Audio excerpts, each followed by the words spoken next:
PPT minimise કરીશ ખાલી. હા હા વાંધો નહીં, કરી દઈએ.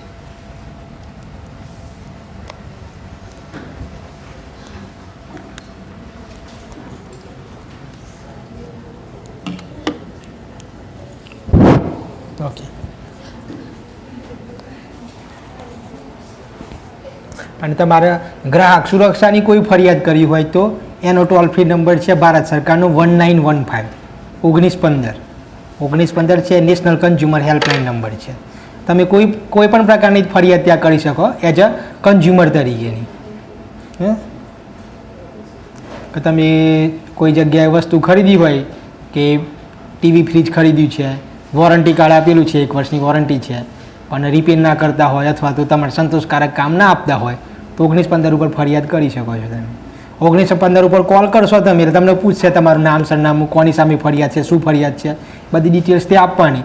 પછી તમને એ લોકો ડોક્યુમેન્ટ્સ માગશે, તમે જે પરચેઝ કર્યું હોય ને બિલને બધી કોપી, એ કોપી તમારે ત્યાં પ્રોવાઈડ કરવાની. પછી ડાયરેક્ટ ભારત સરકાર જે કંપની હશે સામેવાળી, એ કંપનીના જે મેઇન રિસ્પોન્સિબલ ઓફિસર હશે ઇન્ડિયા લેવલે, એને મેલ એને નોટિસ મોકલશે કે તમારા ગ્રાહક છે ને આ પ્રોબ્લેમ છે. એટલે 80% કમ્પ્લેનો ત્યાં સોલ્વ થઈ જતી હોય છે. એટલે સરકારમાં કેવું છે, ઘણી બધી યોજનાઓ, ઘણી બધી વસ્તુઓ છે, પણ જાગૃતતાનો બહુ અભાવ છે. હા, એટલા લોકશાહી દેશની અંદર ખરેખર જે લોકો છે એ સૌથી ઉપર હોવા જોઈએ એમ.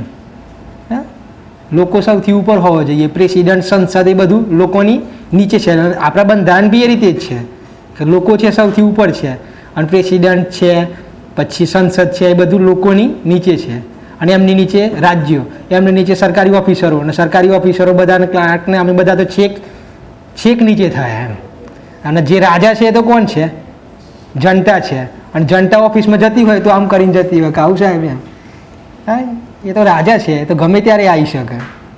પણ શા માટે બધા અધિકારથી બધા અજ્ઞાન છે એના કારણે.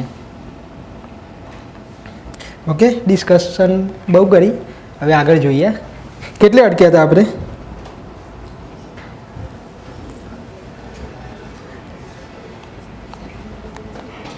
ભારત સ્ટેટ નોર્મ્સ જોયા હતા, બરાબર? ત્યાંથી આગળ વધીએ. સાયબર ક્રાઇમ ટ્રાય કરશું 5 વાગ્યાની આસપાસ, બરાબર? સાયબર ક્રાઇમ સ્ટડી કરવાનું, ભણાવવાનું, સાયબર ક્રાઇમ કરવાનું નહીં.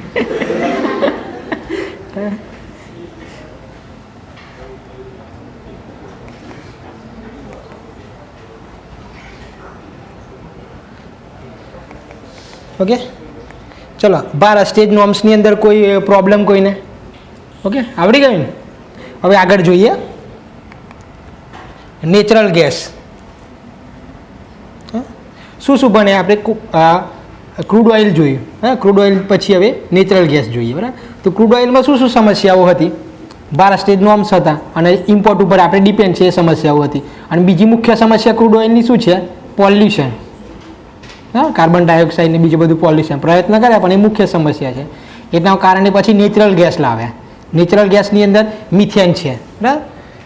જે નેચરલ ગેસ છે એ પેટ્રોલ ડીઝલ કરતાં પોલ્યુશન ઓછું કરે છે, એટલા માટે મહત્ત્વનું છે. અને બીજું કે ભારતની અંદર ક્રૂડ ઓઇલના રિઝર્વ બહુ ઓછા છે, જ્યારે નેચરલ ગેસના રિઝર્વ ક્રૂડ ઓઇલ કરતાં ઘણા વધારે છે. એટલે ભારત માટે નેચરલ ગેસ એ મહત્ત્વપૂર્ણ વસ્તુ છે. એટલા માટે જ અત્યારે ઇલેક્ટ્રિક વ્હીકલ ઉપર વધારે બૂસ્ટ છે અને સીએનજી વાહન ઉપર વધારે બૂસ્ટ છે. અને સીએનજી નેચરલ ગેસ છે એના 2 બેનિફિટ છે. એક તો એની માઇલેજ બી સારું છે નેચરલ ગેસનું, બરાબર, પેટ્રોલ ડીઝલ કરતાં. અને ભારતની અંદર રિસોર્સ એના અવેલેબલ છે, એટલા માટે કોસ્ટિંગ બી પેટ્રોલ ડીઝલ કરતાં નેચરલ ગેસનું ઓછું છે, સીએનજીનું.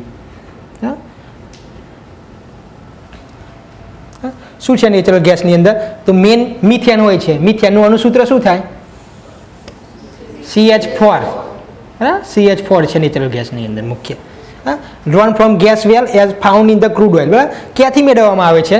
સ્પેશિયલ જે રીતે ક્રૂડ ઓઇલના અલગ અલગ જમીનમાંથી મેળવવામાં આવે છે એ જ રીતે ગેસ બી અલગ વેલમાંથી મેળવવામાં આવે છે. ઘણી વખત ક્રૂડ ઓઇલની સાથે બી મળે છે નેચરલ ગેસ, બરાબર? પણ મેઇન ક્રૂડ ઓઇલ જમીનમાંથી એક્સટ્રેક્ટ કરવું એ સરળ છે, સિમ્પલ પ્રોસેસ છે એની. એટલી બધી ટેકનોલોજીકલ એડવાન્સમેન્ટની જરૂર ઓછી છે. જ્યારે નેચરલ ગેસના જમીનમાંથી બહાર કાઢવો એ મુશ્કેલ છે. છે ઘણો બધો, રિઝર્વ ઘણા છે, પણ એની ટેકનોલોજી છે થોડી અઘરી છે. ટેકનોલોજીની અંદર કોસ્ટ બી વધારે આવે છે, એટલે નેચરલ ગેસ હોવા છતાં એટલો ઉપયોગ નથી થઈ શકતો આપણે. બીજા બધા એના પોલ્યુટન્ટ બી છે આની અંદર, નાઇટ્રોજન, હિલિયમ, કાર્બન ડાયોક્સાઇડ, બરાબર, અલગ અલગ વસ્તુ બી જોવા મળે છે જોડે. અને નેચરલ ગેસ છે હવા કરતાં હલકો છે. નેચરલ ગેસની અંદર કલરલેસ છે, બરાબર, ટેસ્ટલેસ છે. અને જે ડોમેસ્ટિક પર્પઝ માટે જે વપરાય છે, બરાબર, નેચરલ ગેસ, બરાબર, એલપીજીને, બરાબર, એની અંદર પછી મરકેપ્ટન કરીને જે છે એને મિશ્રણ કરવામાં આવે છે. લીકેજ થાય તો ખબર પડે, નહીં તો નેચરલ ગેસનું તો કોઈ સ્મેલ નથી કોઈ. સીએનજી થોડું આ જોઈ લઈએ. સીએનજી અને પીએનજી એટલે શું? સીએનજી એટલે compressed natural gas. Natural gas એટલે CH4 મિથેન, બરાબર. હવે જે સીએનજી વાહન કહીએ છીએ તો એ સીએનજી વાહનની અંદર કયો ગેસ હોય? મિથેન જ ગેસ હોય. પણ એ સીએનજી એટલે શું? તે મિથેન ગેસને ઊંચા દબાણે પ્રેસ કરવામાં આવે. ઊંચા દબાણે પ્રેસ કરવાથી શું થાય?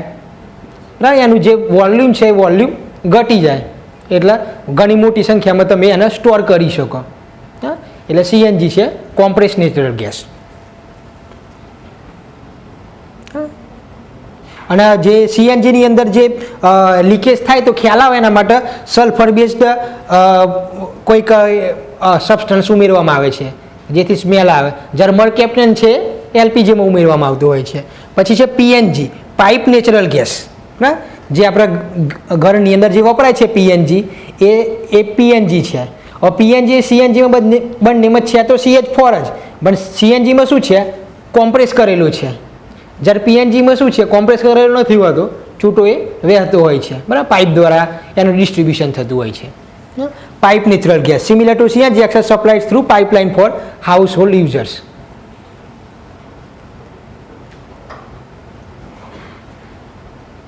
પછી છે એક એલએનજી છે, લિક્વિડ નેચરલ ગેસ, બરાબર. આ લિક્વિડ નેચરલ ગેસ છે એનો સીધો ઉપયોગ નથી કોઈ, પણ જે સીએનજી છે એને ઘણા દૂર અંતર સુધી ટ્રાન્સપોર્ટ કરવું હોય તમારે તો સીએનજીમાં પહેલાં એલએનજીમાં કન્વર્ટ કરી દેવામાં આવે છે. કોઈ પણ છે પદાર્થ જે હવાના સ્વરૂપે હોય પણ એનું દબાણ જો તમે ખૂબ વધારો તો એ પછી એનું સ્વરૂપ વાયુમાંથી શું થઈ જાય? લિક્વિડ થઈ જાય, બરાબર. એટલે ટ્રાન્સપોર્ટેશન માટે લિક્વિડ સ્વરૂપમાં એલએનજીમાં ફેરવવામાં આવે છે. જે આપણા ઘરે જે એલપીજી છે એ એલપીજી બોટલની અંદર તો લિક્વિડ સ્વરૂપમાં હોય. એલપીજીની જે બોટલ હોય છે ગેસની બોટલની અંદર તો એનું નામ જ છે લિક્વિફાઈડ પેટ્રોલિયમ ગેસ. બ્યુટેન વાયુ હોય, બરાબર, C4H એ રીતે હશે, બરાબર. પણ જે એનું ફોર્મ કયું હોય? લિક્વિડ ફોર્મ હોય. પણ જ્યારે આપણે રિલીઝ કરીએ એટલે શું થાય? પ્રેશર રિલીઝ થાય એટલે લિક્વિડનું પાછો ગેસ થઈ જાય અને પછી આપણે યુઝ કરી શકીએ. હવે સીએનજીમાં ટ્રાન્સપોર્ટેશન માટે તમારે દૂર અંતર લઈ જવું હોય તો સીએનજીમાં શામાં ફેરવવામાં આવે? પહેલાં એલએનજીમાં, liquid natural gas. Natural gas stored as a super cool liquid. Natural gas is mainly converted to LNG for transport over the seas where પાઇપલાઇનને પોસિબલ ના હોય ત્યાં, બરાબર. એક દેશથી બીજા દેશની અંદર સીએનજી તમારે મોકલવો હોય તો નેચરલ એલએનજીમાં કન્વર્ટ કરી મોકલવામાં આવે છે તો સીએનજી, એનું કોઈ બીજું કોઈ મોડિફિકેશન નથી, ખાલી એનું ટેમ્પરેચર વધારીને એલએનજીમાં કન્વર્ટ કરવામાં આવે છે. પછી છે એલપીજી, આપણે જે ઘરે જે વાપરે છે liquefied petroleum gas, byproduct તરીકે મળે છે નેચરલ ગેસ સાથે અને પ્રોસેસિંગ કરવામાં આવે છે રિફાઇનિંગની અંદર. પછી એલપીજીનું રૂપાંતરિત કરવામાં આવે છે, બરાબર. પ્રોપેન મુખ્ય વાયુ હોય છે. અને જે એલપીજી હવા કરતાં ભારે છે, સીએનજી હલકો છે, જ્યારે એલપીજી છે હવા કરતાં થોડો ભારે છે વજન. જો આ જે મેઇન ડાયાગ્રામ હતો એ છે નેચરલ ગેસ. ધીમે ધીમે વાત કરી નેચરલ ગેસનો આપણે ઉપયોગ વધારી રહ્યા છે. શા માટે વધારી રહ્યા છે? શું ફાયદા છે એના? તો જે પોલ્યુશન ઓછું કરે છે અને ક્લીન ફ્યુઅલ છે અને ગુડ કેલોરીફિક વેલ્યુ એની વધારે છે. કેલોરીફિક વેલ્યુ એટલે શું એ જો બતાવું તમને. જે કેલોરીફિક વેલ્યુ છે, કેલોરીફિક વેલ્યુ એટલે કે એકમ એનું કમ્બશન થવાથી કેટલી એનર્જી રિલીઝ થાય છે. માની કે પેટ્રોલ છે, પેટ્રોલ 1 લિટર પેટ્રોલનું કમ્બશન થાય ત્યારે 10 કેલરી ઉર્જા મળે છે. તો પેટ્રોલની કેલોરીફિક વેલ્યુ 10 થઈ, સમજવા માટે. અને 1 કિલોગ્રામ સીએનજીનું જ્યારે કમ્બશન કરવામાં આવે છે ત્યારે જે એનર્જી રિલીઝ થાય 15 જેટલી થાય છે. તો સીએનજીની કેલોરીફિક વેલ્યુ પેટ્રોલ કરતાં કેવી થઈ? વધારે. એટલા માટે સીએનજી વાહન છે એ પેટ્રોલ વ્હીકલ કરતાં એવરેજ કેવી આપે છે? આપણને વધારે આવે છે, એનર્જી વધારે રિલીઝ થાય છે. જુઓ પેટ્રોલની અંદર કેટલી છે? 45,000, જ્યારે સીએનજી એલપીજીમાં 50,000 55,000 જેટલી કેલોરીફેરિક વેલ્યુ છે એની. ઓકે, એટલે આમ બી સારું, પ્રદૂષણ બી ઓછું કરે છે, ઉર્જા બી આપણને એકમ એના પદાર્થ દીઠ વધુ ઉર્જા મળે છે.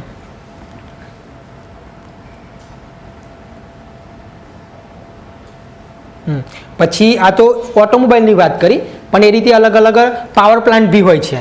થર્મલ પાવર પ્લાન્ટ, બરાબર, થર્મલ પાવર પ્લાન્ટ છે. અત્યારે ઇલેક્ટ્રિસિટી મોટા ભાગે જે આપણે વાપરીએ છીએ એનું નિર્માણ ક્યાં થાય છે? અમદાવાદની ઇલેક્ટ્રિસિટી ક્યાંથી નિર્માણ થાય છે? ટોરેન્ટ પાવરમાંથી. ટોરેન્ટ પાવર કયા છે? થર્મલ પાવર પ્લાન્ટ છે. ત્યાં શું થાય છે? કોલસાનું કમ્બશન થાય, એના દ્વારા ઇલેક્ટ્રિસિટીનું રૂપાંતર થાય છે. પણ જો એની જગ્યાએ જો ગેસ પાવર પ્લાન્ટ આપણે રાખીએ તો કોલસા કરતાં ગેસની કેલોરીફેરિક વેલ્યુ ઘણી વધારે છે, અને એને તમારે બંધ ચાલુ કરવો હોય તો બી કોલસા કરતાં સરળતાથી તમે કરી શકો છો કોલ કરતાં. જો કોલની કેલોરીફેરિક વેલ્યુ ખાલી 25,000થી 3,000ની આસપાસ, જ્યાં એના કરતાં ડબલ જેટલી છે. હા, એટલે એવું વિચારી શકાય છે કે થર્મલ પાવર પ્લાન્ટની જગ્યાએ, કોલની જગ્યાએ ગેસ આધારિત થર્મલ પાવર પ્લાન્ટ ચલાવીએ તો આપણને ઘણો બેનિફિટ મળી શકે છે. અને કોલ બી પોલ્યુશન કરે છે, જ્યારે ગેસ છે પોલ્યુશન એના કરતાં ઘણું ઓછું કરે છે. એટલે આ બધા ફાયદા છે. એટલે ઓટોમોબાઈલની અંદર આપણે બને એટલું સીએનજીનો વપરાશ વધારવો જોઈએ, અને જે થર્મલ પ્લાન્ટ છે એ બી કોલની જગ્યાએ નેચરલ ગેસ ઉપર ટ્રાન્સફર થવું જોઈએ. અને નેચરલ ગેસના જે રિસોર્સિસ છે એ ભારતમાં મોટી સંખ્યામાં અવેલેબલ છે. એટલે એવું બી નથી કે આપણે ઇમ્પોર્ટ માટે બીજા દેશ ઉપર ડિપેન્ડ રહેવું પડે નેચરલ ગેસ માટે.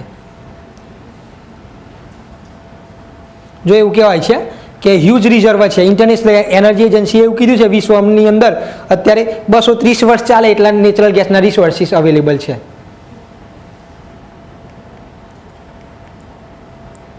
હવે એક આ બીજો કોન્સેપ્ટ છે સ્વીટ એન્ડ સોર ગેસ. આ બધા ઘણી વખત પ્રિલિમની અંદર એમસીક્યુમાં પૂછીએ સ્વીટ ગેસ એટલે શું, સોર ગેસ એટલે શું, બરાબર. તો સ્વીટ ગેસ એટલે, સોર ગેસ એટલે શું? Sour gas is natural gas or any other gas containing significant amounts of hydrogen sulphide. Hydrogen sulphide શું છે? એક પ્રકારનો પ્રદૂષક છે, પોલ્યુટન્ટ છે. હવે કોઈ નેચરલ ગેસની અંદર H2S પ્રમાણ હોય તો એ ગેસને શું કહેવાય? સોર ગેસ કહેવાય. ઓકે, તો સ્વીટ ગેસ એટલે શું? તો જો sweet gas is the natural gas that contains very little or no the hydrogen sulphide. Hydrogen સલ્ફાઇડનું પ્રમાણ નહિવત હોય અથવા તો હોય જ નહીં, એ નેચરલ ગેસને કહેવાય. સ્વીટ એટલે કે સારો, અને H2S છે પ્રદૂષક છે, એટલે H2S સિવાયના ગેસને સ્વીટ ગેસ કહેવાય. અને H2S કન્ટેન હોય ગેસની અંદર તેને સોર ગેસ કહેવાય.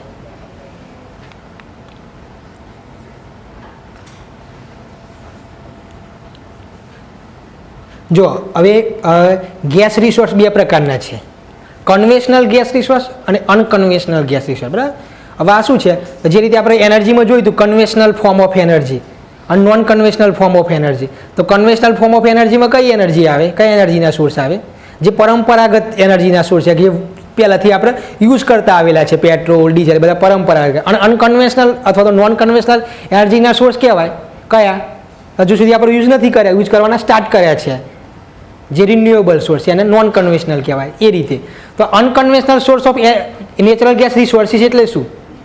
અત્યાર સુધી જે નેચરલ ગેસ મેળવવામાં આવે છે, ક્યાંથી મેળવવામાં આવે છે? તો સીધા જમીનમાંથી, એના ગેસના વેલમાંથી મેળવવામાં આવે છે, અથવા તો ક્રૂડ ઓઇલના નિસ્યંદનની જે પ્રક્રિયા હોય એ પ્રક્રિયા દરમિયાન અથવા તો એના પ્રોડક્શન દરમિયાન મેળવવામાં, એ કન્વેશનલ વે છે. પણ ત્યાં શું છે? ઘણી ઓછી સંખ્યામાં ગેસ મળે છે.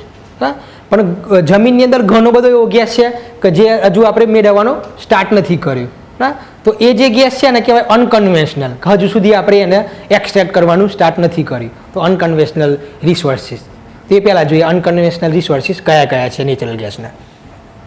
તો production is greater effort than other gas resources. એનું પ્રોડક્શન કરવું હોય તમારે તો ઘણા વધારે ઇફોર્ટની જરૂર છે. રિક્વાયર ટેકનોલોજીકલ સ્પેશિયલાઇઝેશન, અને જે ટેકનોલોજી જોઈએ એ કેવી જોઈએ? એડવાન્સ ટેકનોલોજી જોઈએ.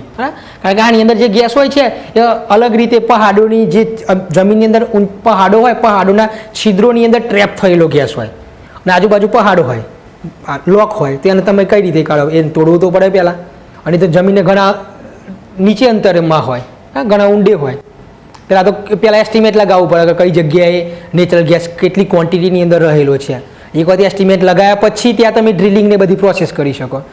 અને ડ્રિલિંગ કર્યા પછી બી એને મેળવવો બધું અઘરી વસ્તુ છે. તે બધા કયા? અને એ અનકન્વેશનલ રિસોર્સિસ ઘણા બધા છે આપણે, પણ એની ટેકનોલોજી કેવી જોઈએ? એકદમ એડવાન્સ ટેકનોલોજી જોઈએ. ટાઇટ ગેસ કહે છે. હવે અનકન્વેશનલ ફોર્મ ઓફ એનર્જીની અંદર 3 પ્રકારના ગેસ છે, coal bed methane, shale gas અને ટાઇટ ગેસ. હા, તો ટાઇટ ગેસ એટલે કયા? મેં તમને જે ઉદાહરણ આપ્યું ટાઇટ ગેસનું ઉદાહરણ આપ્યું કે જે natural gas producer from reservoir rocks with so low permeability that massive hydraulic fracturing is necessary to produce the well at economical rate. હા, એટલે શું કહે છે કે નેચરલ ગેસ છે એ રોકની અંદર એકદમ લોક થયેલો છે. હવે એને હાઇડ્રોલિક ફ્રેક્ચર કરીને એને ત્યાંથી છૂટો પાડવું પડે ત્યારે તમને નેચરલ ગેસ મળે. તો આ નેચરલ ગેસને શું કહેવાય? ટાઇટ ગેસ કહેવાય. પણ એ અનકન્વેશનલ ફોર્મ છે, જો આપણે ઉપયોગ કરવાનો એટલો ચાલુ નથી કર્યો. પછી છે બીજો કોલ્ડ બેડ મિથેન. તો કોલ્ડ બેડ મિથેન શું છે? તો કોલસો જ્યારે મેળવવામાં આવે છે અત્યારે કોલસાની જે ખાણો છે, કોલસાની ખાણો જ્યારે શરૂઆત કરવામાં આવે ત્યારે કોલસાની ખાણમાંથી જોડે જોડે આપણને મિથેન બધા ગેસ બી મળે છે. પણ અત્યારે ગેસ આપણે મેળવતા નથી, એને હવામાં વહેવા દઈએ છીએ છૂટો. શા માટે? તો કોલસાની ખાણ જ્યારે મેળવતા એ ગેસના મેળવવા માટેની ટેકનોલોજી નથી આપણા પાસે. કોલસો તો હવામાં ઉડી નથી જવાનો, કોલસો તો ત્યાંના ત્યાં છે, ત્યાંથી આપણે મેળવી શકશું. પછી એની જે પ્રોસેસ કરવાની છે કોલની કરી શકશું. પણ નેચરલ ગેસ તો શું થાય? કોલસાના પ્રોડક્શન દરમિયાન જમીનમાંથી કોલસો મેળવવાની પ્રક્રિયા દરમિયાન હવામાં નાશ થઈ જાય છે એનો. તો કોલસા સાથે જે ગેસ સંકળાયેલો છે, કોલસો કોઈ દિવસ એકલો ના હોય, બધા અલગ અલગ મટીરિયલ સાથે હોય, તો ગેસ સંકળાયેલો છે નેચરલ ગેસ. એ ગેસને શું કહેવાય? તો કોલ્ડ બેડ મિથેન કહેવાય છે. બરાબર, કોલસાના બેડ ઉપર ઊંઘી રહ્યો હોય, કોલ્ડ બેડ મિથેન. ઓકે, અને શેલ ગેસ છે એ બી જોઈએ આગળ. શેલ ગેસ શું છે? બરાબર, એ ફિગરની અંદર બતાવેલું છે તમને. એને કોલ્ડ બેડ મિથેનને કોલ સીમ ગેસ કહેવાય છે. Found in call deposit. વાત કરીને કોલસો જે જગ્યાથી મળતો હોય એ જગ્યાથી આ CBM મળે છે, કોલ્ડ બેડ મિથેન. બરાબર, form during the transformation of plant material into the call. જો હવે કોલસો છે, કોલસોનું નિર્માણ કઈ રીતે થાય? જમીનની અંદર કોલસાનું નિર્માણ કઈ રીતે થાય? ઘણા વર્ષો પહેલાં જમીનની અંદર ફોરેસ્ટ હશે અને ફોરેસ્ટનો નાશ થયો હશે અને ફોરેસ્ટ ઉપર પૃથ્વીના અલગ અલગ લેયર આવ્યા હશે અને ત્યાં ઘણા વર્ષોની પ્રક્રિયા થઈ હશે અને ત્યારે ફોરેસ્ટનું નિર્માણ કોલની અંદર થયું હશે. અને કોલના બી ઘણા સ્ટેજ હશે. પહેલાં પીટ કોલસો છે, ધીમે ધીમે ધીમે ધીમે પછી સારી ક્વોલિટીના એન્થ્રેસાઇટની અંદર નિર્માણ થયું છે. એટલે આખી કોલસાની આ બનવાની પ્રક્રિયા છે. અને આ પ્રક્રિયા દરમિયાન જ એની સાથે સાથે નેચરલ ગેસનું નિર્માણ થતું હોય છે. બરાબર, જ્યારે મોટાભાગના કોલસો ફોરેસ્ટમાંથી બને છે, જ્યારે ક્રૂડ ઓઇલને બધું શામાંથી મળે છે? ક્રૂડ ઓઇલનું જે નિર્માણ છે ને એ દરિયાના જે રિસોર્સ હોય એની અંદરથી બને છે. મતલબ કે દરિયાની અંદર જે માછલીને એના બધા જીવજંતુઓ હોય, દરિયાઈ જીવસૃષ્ટિ, એ દરિયાઈ જીવસૃષ્ટિનો જ્યારે નાશ થાય ત્યારે દરિયાની અંદર જ એને દફન થઈ જાય અને ધીમે ધીમે ધીમે ધીમે એનું જે નિર્માણ થશે એ કોલસામાં નહીં થાય, એનું નિર્માણ ક્રૂડ ઓઇલમાં થશે. એટલા માટે જ જે ક્રૂડ ઓઇલના મોટા ભાગના રિસોર્સ હશે ને એ દરિયા કિનારે વધારે જોવા મળશે તમને.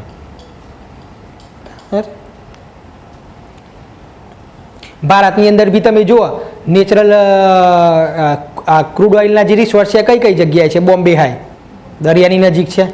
બરાબર, બધા ના હોય, ઘણી વખત જૂના હોય, પણ એ જગ્યાએ ભૂતકાળમાં તો ક્યાંય દરિયો હશે પણ ધીમે ધીમે નહીં હોય. પછી આસામ છે, આસામ બી આમ તો દરિયાની નજીક હશે જે તે વખતે.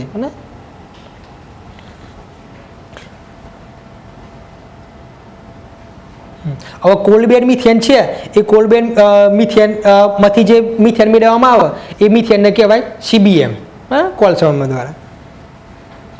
વોટર કન્ટેન્ટ દૂર કરવામાં આવે જે આની ટેકનિકલ પ્રોસેસ છે એ પ્રોસેસ કંઈ આપણે યાદ રાખવાની જરૂર નથી, ખાલી નામ યાદ રાખવાનું કે આ જે CBM છે ખરેખર કોલસા સાથે સંકળાયેલો છે, ત્યાંથી આપણને મેળવવામાં આવે છે. આખી આ પ્રોસેસ છે CBM મેળવવા માટે. શું છે કે જ્યારે તમે ફ્રેક્ચરિંગ કરો તો આ જગ્યાએ શું છે? કોલસો છે. હા, હવે કોલસા સાથે પહેલાં અલગ અલગ મટીરિયલ ને બધી વસ્તુ હોય છે, વોટર કન્ટેન્ટ હોય છે, બરાબર, પાણી બી હોય છે. હા, પાણીના સોર્સ બી હોય છે. તો પંપ દ્વારા પાણી તમે ખેંચવામાં આવે અને અમુક પ્રોસેસ કરવામાં આવે. એ પ્રોસેસ દરમિયાન પછી અહીંયાથી નેચરલ ગેસ છૂટો પડશે અને બહાર નીકળશે, ત્યાંથી તમારે જ્યાં તમારે જોઈતું હોય ત્યાં તમારે મેળવી લેવામાં આવે. બરાબર, આખી આ પ્રોસેસ છે. જમીનમાંથી પાણી ખેંચીને પછી આ રીતે છૂટું કરવામાં આવે. પણ આ પ્રક્રિયા દરમિયાન ઘણી બીજા સમસ્યાઓ આવે છે. આ પાણી તમે બહાર કાઢો તમે તો જમીનની અંદરનું પાણી છે એ ઘણા બીજા મટીરિયલ સાથેનું છે, એ બીજી કોઈ જગ્યાએ તમે વેસ્ટનું કઈ જગ્યાએ તમારે નાખવું એ બી એક પ્રશ્ન સર્જાય છે. બરાબર, એટલે એ બધું યાદ રાખવાની જરૂર નથી, પણ આ કોલના સાથે સંકળાયેલો એને શું કહેવાય? Coal bed methane.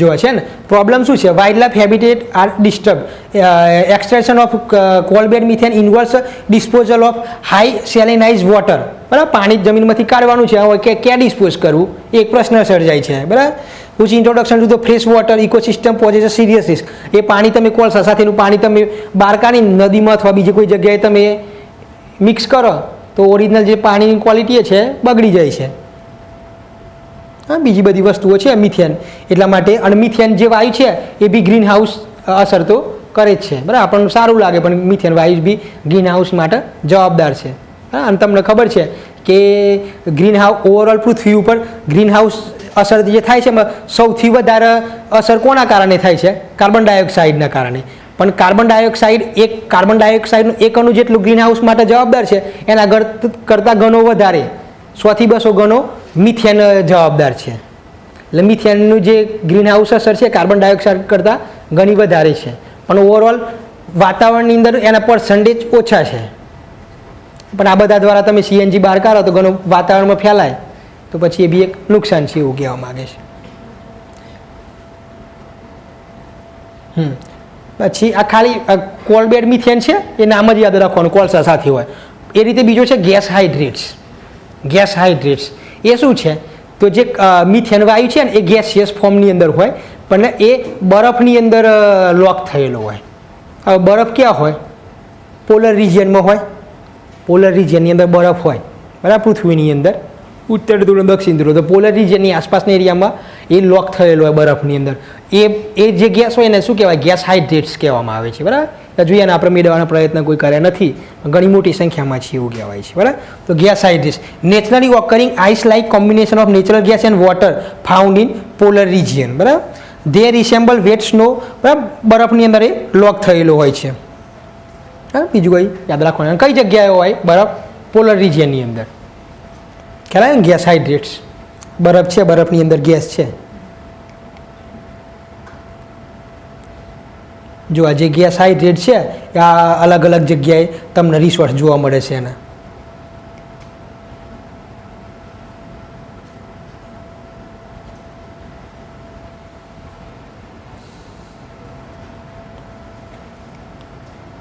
હા તો આ જે છે આ નેચરલ ગેસ કોલબેડ મિથેન છે ગેસ હાઇડ્રેટ છે એની નેગેટિવ અસરો શું છે તો release of methane to ocean and atmosphere બરાબર જો આ મેળવવાની પ્રોસેસ દરમિયાન બધું તમે નથી મેળવી શકવાના જમીનમાં તમે કાઢવા જશો તો 20-30% તમે મેળવશો અને બાકી બધો વાતાવરણની અંદર ફેલાઈ જશે બરાબર તો મિથેન મેળવવાનો મેઇન હેતુ હતો પ્રદૂષણ ઓછું કરવું બરાબર પણ ઓલરેડી તમે મિથેન વાતાવરણમાં છોડીને પ્રદૂષણ વધુ કરશો એવું કહેવા માગે છે બરાબર એટલે પ્રોસેસ છે એ ઘણી એડવાન્સ જોઈએ તમારે આના માટે અને ટેકનોલોજી બી ઘણી મોંઘી છે આની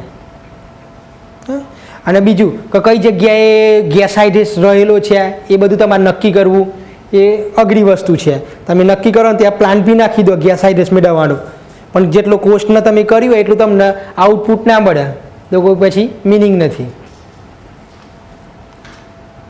પછી છે સેલ ગેસ બરાબર cell gas refers to the natural gas that is ટ્રેપ્ડ within cell formation cell alpha જો હવે જે પેલા ટાઇટ ગેસ હતો ને ટાઇટ ગેસ એ ટાઇટ ગેસના જે રોક હોય ને એ અલગ પ્રકારના હોય ઇગ્નિશિયસ રોક ને બધા હોય બરાબર રોકના કુલ કેટલા પ્રકાર છે 3 પ્રકાર છે બરાબર પૃથ્વીની અંદર જે બી રોક હોય રોકના પૃથ્વીની સપાટી અંદર 3 પ્રકારના રોક હોય ઇગ્નિશિયસ રોક સેડિમેન્ટરી રોક્સ અને મેટામોર્ફિસ રોક બરાબર હવે જે ઇગ્નિશિયસ રોક અને મેટામોર્ફિસ રોકની અંદર જે ગેસ લોક થયેલો હોય એને ટાઇટ ગેસ કહેવાય છે જ્યારે બીજા એક પ્રકારનો ગેસ છે જે સેડિમેન્ટરી રોક્સ કહેવાય હવે સેડિમેન્ટરી રોક્સ એટલે શું તો એ રોક્સ છે ને એ સ્તર બનાવેલા હોય સેડિમેન્ટના જેમ તમે ઘણી વખત રેતીના પથ્થર જેવું હોય તે રેતીનું એક સ્તર હોય બીજું સ્તર હોય બરાબર એ રીતે સ્તર બનાવેલા હોય અને સ્તરની અંદર ગેસ લોક હોય સેડિમેન્ટરી રોક્સની અંદર એને શું કહેવાય સેલ ગેસ એટલે ખાલી એટલું જ યાદ રાખવાનું સેલ ગેસ છે એ કયા પ્રકારના રોકમાં જોવા મળે છે તો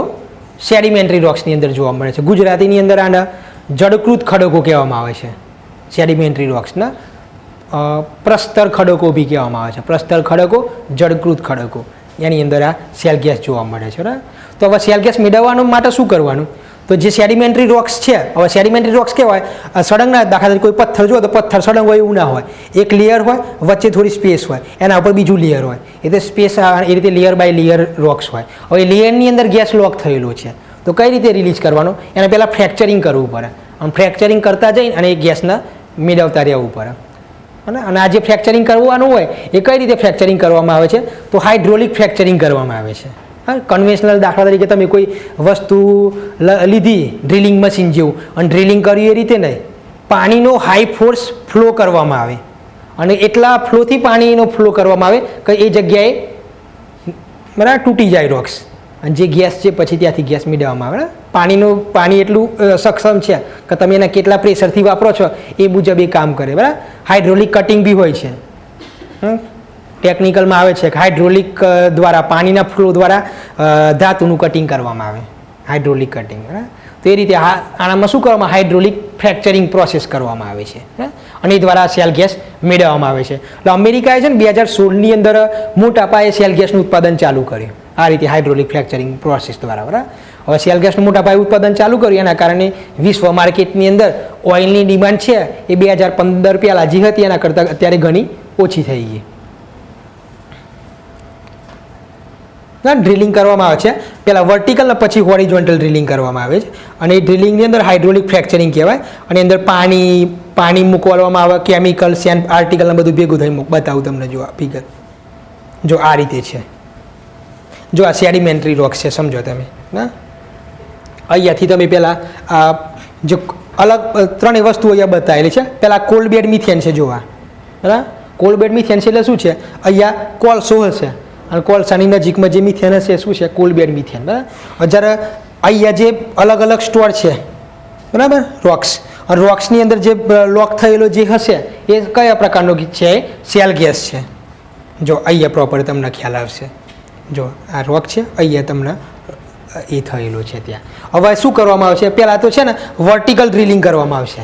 પહેલાં એસ્ટિમેટ લગાવવામાં આવશે કે કઈ જગ્યાએ શેલ ગેસ રહેલો છે, પ્રોપર ખ્યાલ આવશે ડેટાના આધારે આ જગ્યાએ શેલ ગેસ આટલી ક્વોન્ટિટીમાં રહેલું હોય છે. પછી ત્યાં પ્રોપર લોકેશન નક્કી કરી વર્ટિકલ ડ્રિલિંગ કરશે. વર્ટિકલ ડ્રિલિંગ કર્યા પછી હોરિઝોન્ટલ ડ્રિલિંગ કરવામાં આવશે. બરાબર, અને ત્યારબાદ આ જે વર્ટિકલ ડ્રિલિંગ ને હોરિઝોન્ટલ ડ્રિલિંગ કરેલું છે એની અંદર પાણી, રેતી અને બીજા અમુક કેમિકલ્સ બંનેનું મિશ્રણ કરીને ત્યાં ઊંચા પ્રેશરે ફ્લો કરાવવામાં આવશે, અને ફ્લો કરાવીને ત્યાં ફ્રેક્ચરિંગ કરવામાં આવશે. અને ફ્રેક્ચરિંગ થશે એટલે ત્યાંથી પછી ગેસ છૂટો પડશે અને ગેસ પછી અહીંયાથી જ જશે અને ત્યાંથી પછી એને મેળવવામાં આવશે. બરાબર, પણ આમાં મેઇન નુકસાન શું છે, તો આ પ્રોસેસ માટે મોટા પ્રમાણમાં પાણીની જરૂર પડે, હ્યુજ ક્વોન્ટિટીમાં વોટરની જરૂર પડે છે. ઓલરેડી પાણી ઓછું છે અને આની અંદર મોટા પ્રમાણમાં પાણીનો ઉપયોગ કરશો તમે. બરાબર, બધા એવું વિચારે કે દરિયાનું પાણી ક્યાં નથી એમ, પણ જ્યાં શેલ ગેસ છે ઘણું દૂર હોય તો તમે દરિયાનું પાણી ક્યાંથી તમે ટ્રાન્સપોર્ટ કરીને તમે ત્યાં લઈ જાઓ. શેલ ગેસ હોય ત્યાંથી આજુબાજુના રિઝર્વમાંથી જ પાણી તમારે મેળવવાનું થાય. હા, એટલે એ મેઇન ડ્રોબેક છે કે પાણી અહીંયા ઘણું વેસ્ટ જાય છે.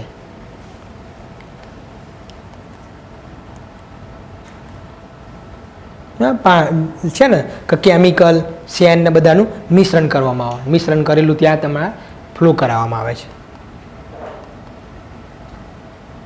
ફિગરમાં ખ્યાલ આવે, આ યાદ ના હોય તો કશું કામનું નથી આ. બરાબર, ખાલી સમજવા માટે છે. મેઇન વસ્તુ શું કામની છે, શેલ ગેસ છે એટલું જ કામનું છે. કયા રોક્સમાંથી જોવા મળે છે, સેડિમેન્ટરી રોક્સ. ઓકે, અને ટાઇટ ગેસ છે ઇગ્નિશિયસ ને મેટામોર્ફસ. અને આમાં શું ચિંતાઓ રહેલી છે, તો drilling fracturing wells require large amount of water. બરાબર, મેં વાત કરી મોટા પ્રમાણમાં પાણીની જરૂર પડશે. May contain ground water with methane. બરાબર, એક વસ્તુ સમજો તમે કે આ જગ્યાએ નેચરલ ગેસ છે. બરાબર, અહીંયાથી તમે ફ્લો કરાવો છો, અહીંયાથી નેચરલ ગેસ નીકળશે, અમુક ગેસ છે આજુબાજુ પાણીના ગ્રાઉન્ડ વોટર તો રહેલું હશે, ત્યાંની અંદર ગેસ મિશ્રણ થઈ જશે તો ઓલરેડી ગ્રાઉન્ડ વોટરની અંદર પોલ્યુશન થશે. પછી આ તો છે જે ગેસ હશે ગ્રાઉન્ડ વોટરથી બી નીચે હશે, ગ્રાઉન્ડ વોટરની નજીકની એરિયામાં હશે. હવે અહીંયાથી તમે ગેસ કરશો એવું તો નથી બધો ગેસ તમે મેળવી જ લેશો, અમુક ગેસ તો આજુબાજુ ફેલાઈ જશે. આજુબાજુ ક્યાંય ગ્રાઉન્ડ વોટરનું રિઝર્વ હશે તો ત્યાં બી મિથેન ફેલાઈ જશે. તો ગ્રાઉન્ડ વોટરનું બી પોલ્યુશન આના કારણે ઘણું વધારે થાય છે. અને જે છે એ ગ્રીન હાઉસ વાયુ છે મિથેન, મેં વાત કરી એ પ્રમાણે ગ્લોબલ વોર્મિંગ માટે આ જવાબદાર છે અને હવામાં નીકળી જશે તો ગ્રીન હાઉસની અસર કરશે. પછી એવું છે કે આ જે હાઇડ્રોલિક ફ્રેક્ચરિંગ કરવામાં આવે એના દ્વારા ઘણી વખત ધરતીકંપ બી આવી શકે છે નજીકના એરિયાની અંદર. સિસ્મિક એક્ટિવિટી જોવા મળે છે એવું કહેવામાં આવે છે. ભારતની અંદર આ જગ્યાએ શેલ ગેસ રહેલો છે મોટા પ્રમાણમાં, બરાબર. કે ગુજરાતની અંદર કેમ્બે બેઝિન, બરાબર, ગંગા બેઝિન, પછી આ બધી બેઝિન છે અરુણાચલ પ્રદેશમાં. આ જગ્યાએ શેલ ગેસ રહેલો છે ભારતમાં, ઇન્ડો ગંગેટિન પ્લેનની અંદર. પણ હજુ સુધી આપણે એટલું કોમર્શિયલી વાયેબલ નથી. કોમર્શિયલી વાયેબલ મિનિંગ કે એને જેટલું ઇન્વેસ્ટમેન્ટ કરીએ એટલું આપણને આઉટપુટ મળી શકે એવું નથી. પણ છે આપણા જોડે રિઝર્વ, એમ ભવિષ્યની અંદર ટેકનોલોજી સસ્તી થાય અને આપણે પછી આનો ઉપયોગ કરવો હોય તો કરી શકશું. હા, પછી આ એક છે, એક વખતે ચર્ચામાં હતું, અત્યારે તો આ કામનું નથી. હા, ગવરગમ છે કે જે આની પ્રોસેસની અંદર યુઝ થતા હતા શેલ ગેસના પ્રોડક્શનની અંદર. તમે કદાચ નાના હશો, હું બી નાનો હતો, કદાચ ખબર હશે તમને 2011-12ની આસપાસ અચાનક જે આ ગવાર કરીને એક ખેતરમાં વાવવામાં આવે છે, જે ખેડૂત હશે એને ખબર હશે કદાચ, એના ભાવ ઘણા વધી ગયા હતા. જે તે વખતે એક મણનો ભાવ 600-700ની આસપાસ હતો. હવે એ અચાનક જ એ વર્ષ દરમિયાન એનો ભાવ પહેલાં 2000 થયો, 3000 થયો, પછી 6000 થયો. એક મણનો ભાવ 6000 થઈ ગયો હતો. 600 રૂપિયા એવરેજ રહેતો હતો, એ સીધો 6000 થઈ ગયો હતો. કારણ કે આમ ડિમાન્ડ વધી ગઈ હતી, શેલ ગેસનું પ્રોડક્શન ચાલુ થયું હતું ત્યાંની એ વખતે ડિમાન્ડ ઘણી વધી ગઈ હતી ગવારગમની.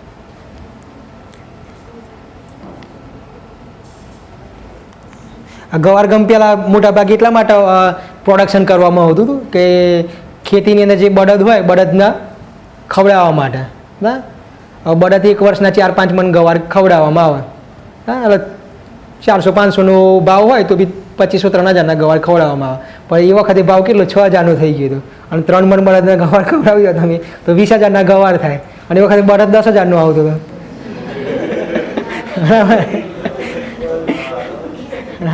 એ વખતે જે ખરેખર જેને બળદના ગવાર ખવડાવે એ સાચો ખેડૂત કહેવાય.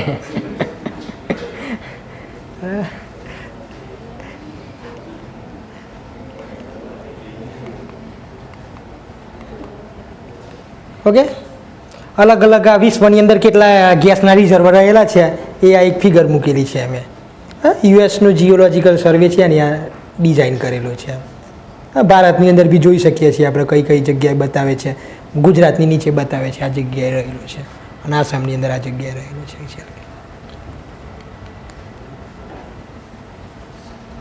હા, જો એસ્ટિમેટ એવું છે નેચરલ ગેસ રિઝર્વ કેટલા છે ભારતની અંદર, બરાબર, 1227 છે, 43 ટ્રિલિયન ક્યુબિક ફીટ જેટલા છે.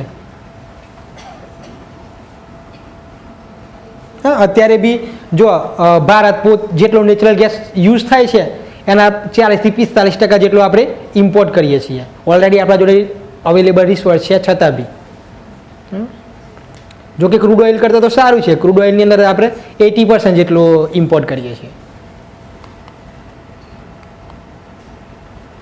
સૌથી વધારે નેચરલ ગેસના રિસોર્સ કયા દેશમાં છે તો રશિયામાં છે. આટલા સુધી હતું આપણું નેચરલ ગેસ. આમાં કોઈ ક્વેશ્ચન નેચરલ ગેસમાં? જો નેચરલ ગેસમાં આમાં તો છે તો બહુ બધું, પણ ખાલી તમારે એટલું જ યાદ રાખવાનું કે નેચરલ ગેસ એ ક્રૂડ ઓઇલ કરતાં સારો છે. કઈ બાબતમાં સારો છે તો એની કેલોરીફિક વેલ્યુ ઘણી વધારે છે. પછી બીજું કે પોલ્યુશન ઓછું કરે છે, અને ત્રીજું કે ભારતની અંદર રિસોર્સ અવેલેબલ છે એના, અને જે ઇમ્પોર્ટ હાલમાં કરવામાં આવે છે એ બી ખાલી 40-45% જેટલો આપણે ઇમ્પોર્ટ કરીએ છીએ નેચરલ ગેસ. એટલે ઓવરઓલ ક્રૂડ ઓઇલ કરતાં ઘણો સારો છે નેચરલ ગેસ. હવે નેચરલ ગેસના રિસોર્સિસ કયા કયા છે તો 2 રીતના રિસોર્સ છે, કન્વેશનલ અને અનકન્વેશનલ. કન્વેશનલ રિસોર્સ કયા તો ડાયરેક્ટ જ સીધા તમે જમીનમાંથી સીધો તમને નેચરલ ગેસ મળે. કન્વેશનલ રિસોર્સ એ ઘણા ઓછા છે આપણા જોડે. અને અનકન્વેશનલ રિસોર્સ કેવા છે અલગ અલગ જગ્યાએ ટ્રેપ થયેલું હોય ત્યાંથી તમારે મેળવવામાં આવે. એક અનકન્વેશનલ એવા કેવા છે તો મુખ્ય 3 છે. પહેલાં તો કોલ બેડ મિથેન, જે કોલસા સાથે સંકળાયેલો હોય, કોલ બેડ મિથેન. પછી બીજો કયો છે ટાઇડ ગેસ છે, અને ત્રીજો છે શેલ ગેસ છે. કોલ બેડ મિથેન ક્યાંથી મેળવવામાં આવે? કોલસા સાથે સંકળાયેલ ત્યાંથી મેળવવામાં આવે છે. અને પછી ટાઇટ ગેસ છે ઇગ્નેશિયસ ને મેટામોર્ફિસ રોક. અને જે વાત કરી શેલ ગેસ છે, શેલ ગેસ કયા રોકમાંથી? સેડિમેન્ટરી રોક્સમાંથી મેળવવામાં આવે છે, બરાબર. પણ આ બધા, અને બીજું એક વસ્તુ છે ગેસ હાઇડ્રેટ્સ. ગેસ હાઇડ્રેટ્સ કયા એરિયામાં જોવા મળે છે? પોલર રિજિયનની અંદર, કે જ્યાં ગેસ છે એ બરફની અંદર લોક થયેલું હોય છે, ને પણ એ બધું અનકન્વેન્શનલ છે. એ બધી જગ્યાએ આપણે એટલું યુઝ કરવાનું ચાલુ નથી કર્યું, પણ વિશ્વની અંદર ધીમે ધીમે શેલ ગેસનું ઉત્પાદન વધી રહ્યું છે અત્યારે હાલની અંદર. ઓકે, હવે શેલ ગેસની આટલી નેચરલ ગેસની વાત થઈ, બરાબર. હવે એના મેળવવા માટેની પ્રોસેસ છે અઘરી છે. તો કોલ બેડ મિથેન અને શેલ ગેસ એ મેળવવા માટે કઈ પદ્ધતિ વપરાય છે? હાઇડ્રોલિક ફ્રેક્ચરિંગ શેલ ગેસ માટેની. એની ઘણી અલગ અલગ સમસ્યા છે. પાણી છે, બરાબર, ગ્રાઉન્ડ વોટરને પોલ્યુશન કરે છે, મોટી સંખ્યામાં પાણીનો ઉપયોગ થાય છે, એ બધું નુકસાનકારક બાબતો છે. ટેકનોલોજી એની થોડી અઘરી છે અને મોંઘી છે, એટલે હાલની અંદર ભારતની અંદર એટલો યુઝેબલ નથી. પણ ભવિષ્યની અંદર આપણે જ્યારે ટેકનોલોજી સસ્તી થશે ત્યારે વિચારશું એની અંદર. ઓકે, રિઝર્વ વિશ્વમાં ઘણા છે, હજુ 250, 300, 500 વર્ષ ચાલે એટલા રિઝર્વ છે. જેટલા શોધાયેલા છે, ના શોધાયેલા બી રિઝર્વ ઘણા છે એવા.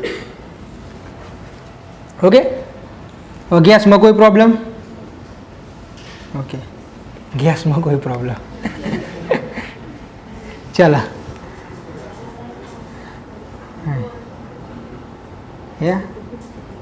ના ટાઈમ તો છે, વચ્ચે ટાઈમ થયો છે.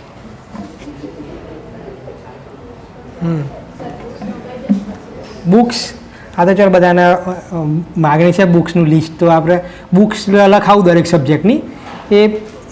એને જ રિફર કર્યું નથી કરું, મેં જે રિફર કરી એ કહું છું તમને. પછી તમને જે એના કરતાં બી સારી બુક્સ હોઈ શકે છે, તમે જે વાપરતા કમ્ફર્ટેબલ હોય એ તમે કરી શકો છો.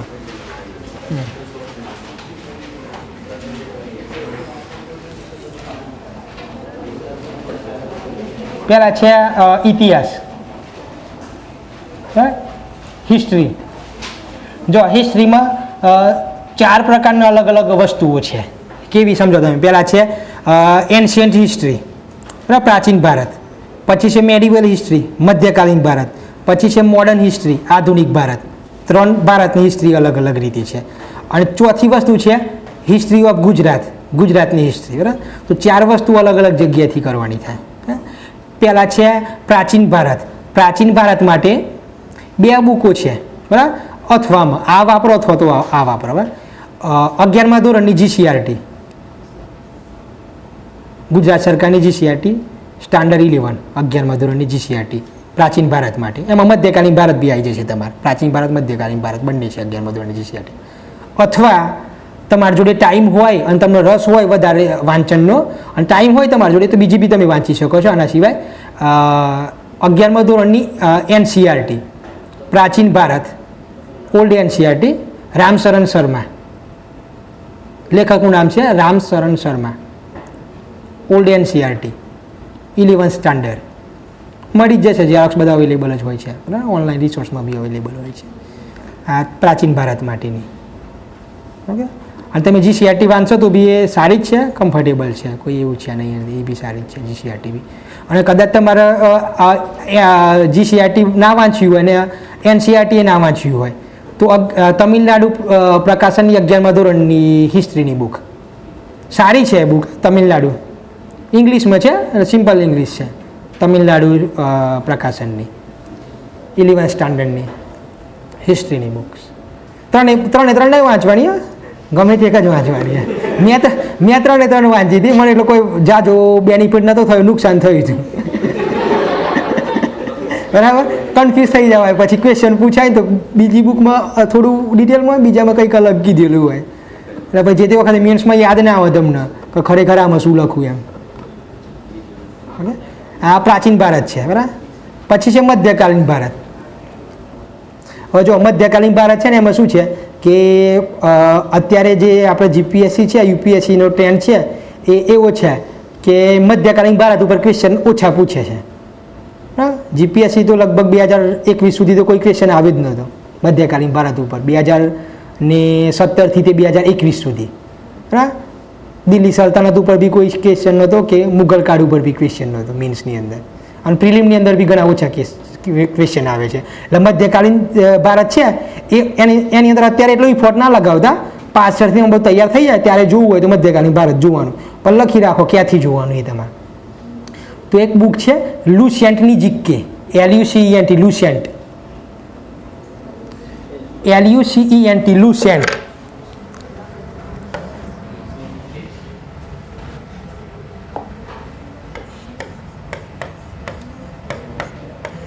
હિન્દીમાં છે અને ઇંગ્લિશમાં છે, બરાબર. લુસેન્ટ જીકે. હા, હવે એ બુક છે ને અંદર બધી વસ્તુઓ છે, તમને હિસ્ટ્રી છે, બંધારણ છે, ઇકોનોમી, બધી વસ્તુઓ બધી કામની નથી એટલી, ખાલી કામનું એની અંદર હિસ્ટ્રી કામનું છે, 3 હિસ્ટ્રી કામનું છે, બરાબર. આધુનિક ભારત છે, પ્રાચીન ભારત છે, મધ્યકાલીન ભારત છે. તમારે જ્યારે પ્રિલિમ પરીક્ષા હોય ને ત્યારે એક વખત આ રિવાઇઝ કરી લેવાની, એમ શોર્ટમાં જ છે, બધી વન લાઇનર ટાઈપ છે, પણ એ જોઈ લેવાની તમારે, ઘણું તમારે રિવાઇઝ થઈ જાય. મધ્યકાલીન ભારત છે આમાંથી એકલામથી કરશો, બીજા ક્યાંય નહીં કરો તો બી ચાલશે. હા, 11મા ધોરણે જે GCERT છે એની અંદર મધ્યકાલીનના બી ચેપ્ટર છે જ, પણ એ મધ્યકાલીનના ચેપ્ટર છે એ તમે અત્યારે ના વાંચતા, પાછળથી તમારે જો બધા સબ્જેક્ટ પૂરા થઈ જાય, તમારે જો એક્સ્ટ્રા ટાઈમ હોય ત્યારે વાંચજો મધ્યકાલીન ભારત. પછી હિસ્ટ્રીની વાત થઈ ભારતની. હવે છે ગુજરાતની હિસ્ટ્રી, આધુનિક બાકી ને આધુનિક ભારતનો ઇતિહાસ, 12મા ધોરણની NCERT. લેખક છે બિપિનચંદ્ર. 12મા ધોરણની NCERT Bipinchandra. Okay, old NCERT આધુનિક ભારત માટે. અને બીજું તમારી જોડે ટાઈમ હોય, જે ખરેખર આ શરૂઆત હોય અને ટાઈમ હોય તમારી જોડે, તો મોડર્ન હિસ્ટ્રીની અંદર મૃણાલ સાહેબની વેબસાઇટ છે યુટ્યુબમાં, મૃણાલ.org, યુટ્યુબમાં મૃણાલ. એની અંદર પ્લેલિસ્ટની અંદર પ્રતિક નાયક સાહેબના 55 કે 56 લેક્ચર મૂકેલા છે મોડર્ન હિસ્ટ્રીના. એ દિવસના એક બે જોવા હોય તો જોઈ શકાય, સારું કવર કરાયેલું છે. પણ એ એક્સ્ટ્રા છે, ના પેલું તો મસ્ત છે, એ એક્સ્ટ્રા વસ્તુ છે, રસ હોય, બરાબર. હા, પછી BA ની ચોપડી પણ વાંચવાની જરૂર નથી, કોઈ ફાયદો નથી, બરાબર, નુકસાન જ છે. આટલું બહુ છે, બરાબર. ઓકે. પછી ઘણી વખત NIOSની બી હિસ્ટ્રીની બુકો છે, પણ એ બધું નહીં વાંચવાનું, આ જ ખાલી પકડી રાખવાનું, તમારી બુક્સ તમારે નક્કી કરી, બરાબર, એ મુજબ. હવે છે ગુજરાતનો ઇતિહાસ. જો ગુજરાતના ઇતિહાસ માટે છે ને, જે આપણા ગુજરાતના કોચિંગ ક્લાસીસના અલગ અલગ કોચિંગ ક્લાસ છે, એમાં તમને જે યોગ્ય બુક લાગે એ તમે કરી શકો છો.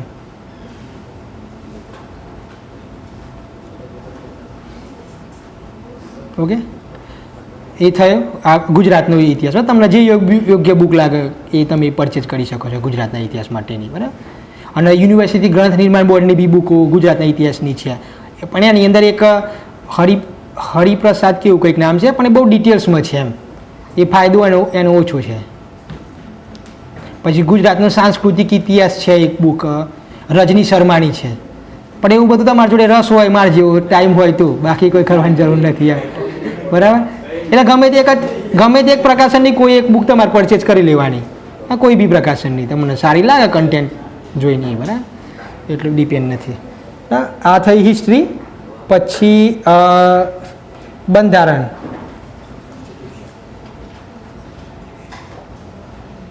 હા, બંધારણમાં તો one and only Laxmikant A best છે.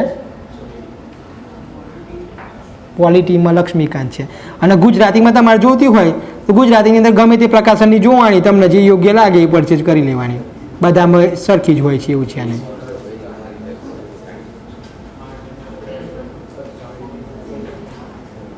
ઓકે, અને તમારે જ્યારે થોડો ટાઈમ મળે અને મીન્સના પર્સપેક્ટિવ તૈયારી કરવી હોય તમારે, તો 11માની અને NCERT છે રાજ્યશાસ્ત્રની, બંધારણના જ બધા પોઈન્ટો છે એમાં. 11માની અથવા 12માની બંનેમાંથી ગમે તે એકની છે. એકની અંદર બધા પોલિટીની અલગ અલગ થિયરી આપેલી છે અને બીજામાં બંધારણ ટાઈપ બધી વસ્તુઓ લખેલી છે. એક વખત તમારે મીન્સ પર્સપેક્ટિવ તમારે કોન્સેપ્ટ ક્લિયર કરવા હોય તો ત્યાં સારું સમજાયેલું છે, પણ એક બુક પર કરશો તો બી એટલો વાંધો નથી એમાં.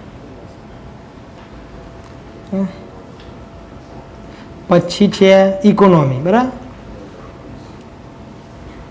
જો ઇકોનોમીની અંદર બુકો તો ઘણી બધી છે, પણ ઇકોનોમીની અંદર મેઇન વસ્તુ છે પહેલાં તમારે કોન્સેપ્ટ ક્લિયર કરી દેવાના બધા જે બી છે નેટ યુટ્યુબ ઉપરથી અથવા તો જે બી તમને રિસોર્સ લાગે ત્યાંથી કોન્સેપ્ટની અંદર કયા કયા કોન્સેપ્ટ ક્લિયર કરવાના, તો મોનેટરી પોલિસી ક્લિયર કરી દેવાનું પહેલાં તમારે.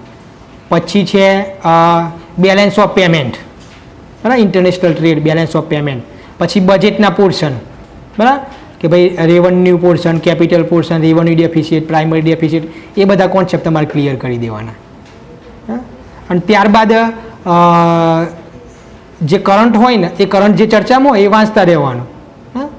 અને જે સિલેબસના જે પોઈન્ટો છે લેન્ડ રિફોર્મ્સ ને બધા એ જ્યાંથી મળે ત્યાંથી તમે જે બી પ્રકાશનમાં તમે કરી શકો છો, પણ પહેલાં કોન્સેપ્ટ ક્લિયર કરી દેવાના તમારે બધા. હવે બુક્સ તમારે જોઈતી હોય આની તો એક છે, પણ એ હું સજેસ્ટ નહીં કરું, તમારો ટાઈમ બહુ બગડશે એવું છે. રમેશ સિંહ છે એટલે નથી કામની, બરાબર, આખું વર્ષ નીકળી જાય તો એ બોકની પૂરી થાય, બરાબર. એટલે આ જ વસ્તુ છે બરાબર. ઇકોનોમી ખાલી પેલા કોન્સેપ્ટ ક્લિયર કરજો તમે બધા, અને કોન્સેપ્ટ બધા ક્લિયર થઈ જાય તમારે પછી કરંટ જોતા રહેવાનું ઇકોનોમીને લગતું, અને એના આધારે મોટાભાગે ક્વેશ્ચન આવતા હોય છે, બરાબર, 90% ક્વેશ્ચન. પછી હવે કયો સબ્જેક્ટ આવ્યા? સાયન્સ, બરાબર. સાયન્સ એન્ડ ટેકનોલોજીની અંદર તો આ પીપીટી વાંચજો તમે, બરાબર. અને બીજું કરંટમાં જે અપડેટ હોય એ કરંટ અપડેટ કરતા રહેજો આની સાથે. હા, જીઓગ્રાફી. જીઓગ્રાફીની અંદર 11માની જીસીઆરટી પહેલાં,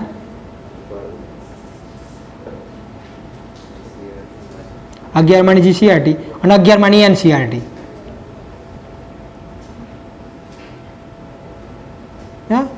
અને 12માની વાંચવાની જરૂર નથી જીસીઆરટી. અને પ્લસ તમારે જો 11માની એનસીઆરટી તમને વાંચવામાં નામ જ આવતી હોય, જીસીઆરટી તો વાંચી લેવાની, પણ એનસીઆરટી વાંચવામાં નામ જ આવતી હોય, તેના ઓપ્શનમાં બુક છે ભારતની ભૂગોળ. ભારતની બુકનું નામ છે ભારતની ભૂગોળ, લેખક છે વાયપી પાઠક, અને પ્રકાશન છે યુનિવર્સિટી ગ્રંથ નિર્માણ બોર્ડ. ગુજરાતીમાં છે યુનિવર્સિટી ગ્રંથ નિર્માણ બોર્ડની બુક ભારતની ભૂગોળ, વાયપી પાઠક. બંને નહીં વાંચવાની, એનસીઆરટી વાંચો પછી આ વાંચવાની જરૂર નહીં, આ વાંચો તો પછી ને ગમે તે વાંચવાની તમારે, બરાબર. અને બીજું છે કે જીઓગ્રાફી છે ને એનસીઆરટી 11મા ધોરણની, એમાં ફિઝિકલ જીઓગ્રાફી વધારે છે. જ્યારે આપણે જે જીપીએસસીમાં પૂછાય છે ને મેપ બેઝ વધારે પૂછાય છે, મેપિંગ આધારિત જીઓગ્રાફી વધારે પૂછાય છે. એટલે મેપિંગ આધારિત જે ક્વેશ્ચન હોય તમે બધા કરી લેવાના. યુટ્યુબમાં તમે સર્ચ કરશો ને તમને ઘણા મળશે. મેપિંગ બધું જોઈ લેવાનું, રિવર્સ છે, કઈ નદી ક્યાંથી નીકળે છે, કઈ નદીની લોકેશન ક્યાં છે, એ મેપ બેઝ ક્વેશ્ચનની પ્રેક્ટિસ કરી લેવાની. ઓકે. અને ગુજરાતની ભૂગોળ છે એની અંદર એક બુક છે યુનિવર્સિટી ગ્રંથ નિર્માણ બોર્ડની, કઈ છે મંજુલાબેન કરીને લેખક છે, કઈ ગુજરાતની ભૂગોળ યુનિવર્સિટી ગ્રંથ નિર્માણ બોર્ડ, મંજુલાબેન. હવે આ બુક છે ને તમારે પરચેજ કરી રાખવાની, પણ વાંચવાની ક્યારે? તમારે પ્રિલિમ પાસ થાય ને પછી વાંચવાની, સિલેક્ટિવ વાંચવાની. આની અંદરથી મેન્સની અંદર આમાંથી બેઠા ક્વેશ્ચન ટાઈપ આવતા હોય છે એમ પોર્શન, તમે વાંચી હોય તમે સીધું તમે ટપકાઈ શકો ત્યાં જઈ. મંજુલાબેન કરીને કંઈક ગુજરાતની ભૂગોળ, હા એ એવું કંઈક નામ છે મંજુલાબેન.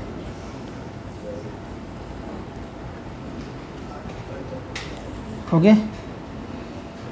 પછી છે આર્ટ એન્ડ કલ્ચર, બરાબર, કલા અને સંસ્કૃતિ. તો કલા અને સંસ્કૃતિમાં શું વાંચો તમે? એક પહેલાં તો યુનિવર્સિટી ગ્રંથ નિર્માણ બોર્ડની એક બુક છે હસુતાબેન સેદાની કરીને, ગુજરાતની કલા અને સંસ્કૃતિ, હસુતાબેન સેદાની એ રીતે કંઈક નામ છે, હસુતાબેન.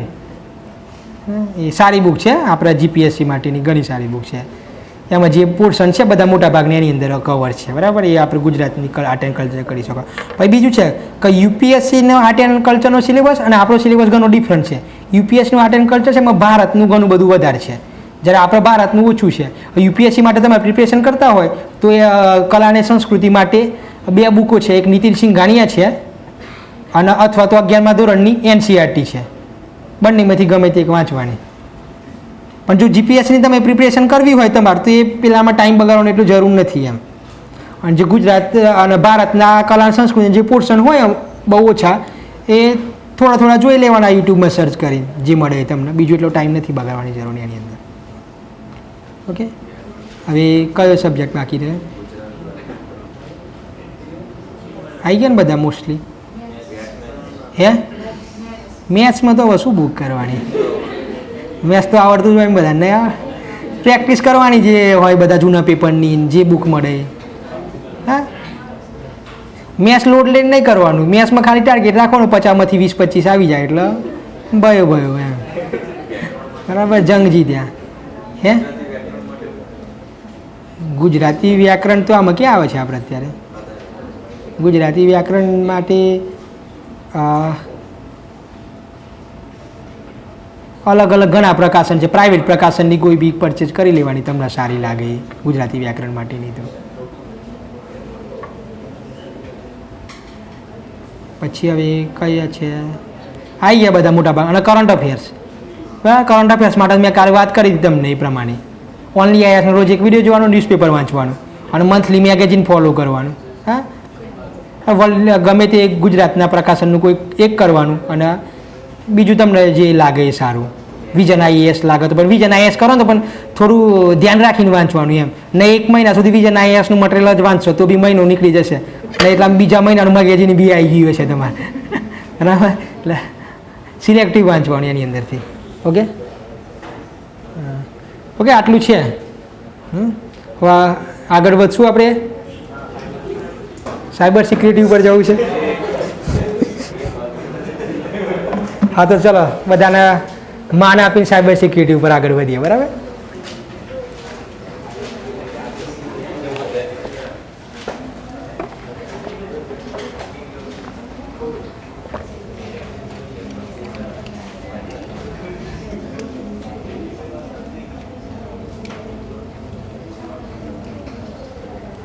મંગ ભાઈ આવી જાઓ, એક પીપીટી કાઢી દીધી.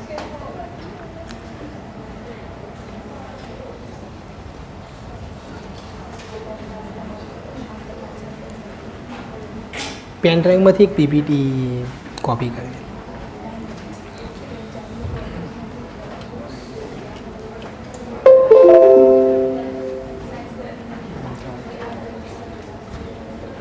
આ બંધ કરી દેજો, વાંધો નહીં. આમાં સરદાર ધામ પેલા આ બંધ કરવી પડશે તો પેલી બંધ થશે, એવું થશે, મિનિમાઇઝ થશે. આ લોક કરેલી છે એટલે એવું થાય.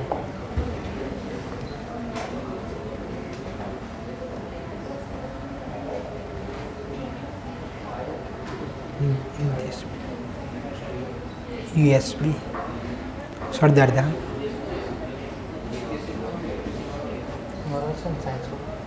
હા એની અંદરથી આ સાયબર સિક્યુરિટી આ છે ને,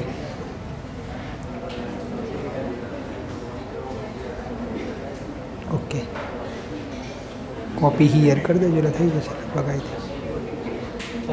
થઈ ગઈ ને, જોઈ લે એક વાત પછી.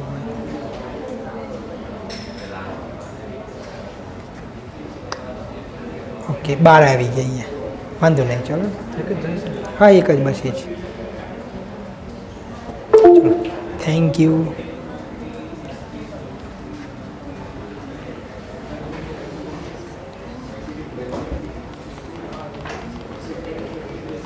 ચલો સાયબર સિક્યુરિટીમાં કેટલા અટક્યા હતા કાલે?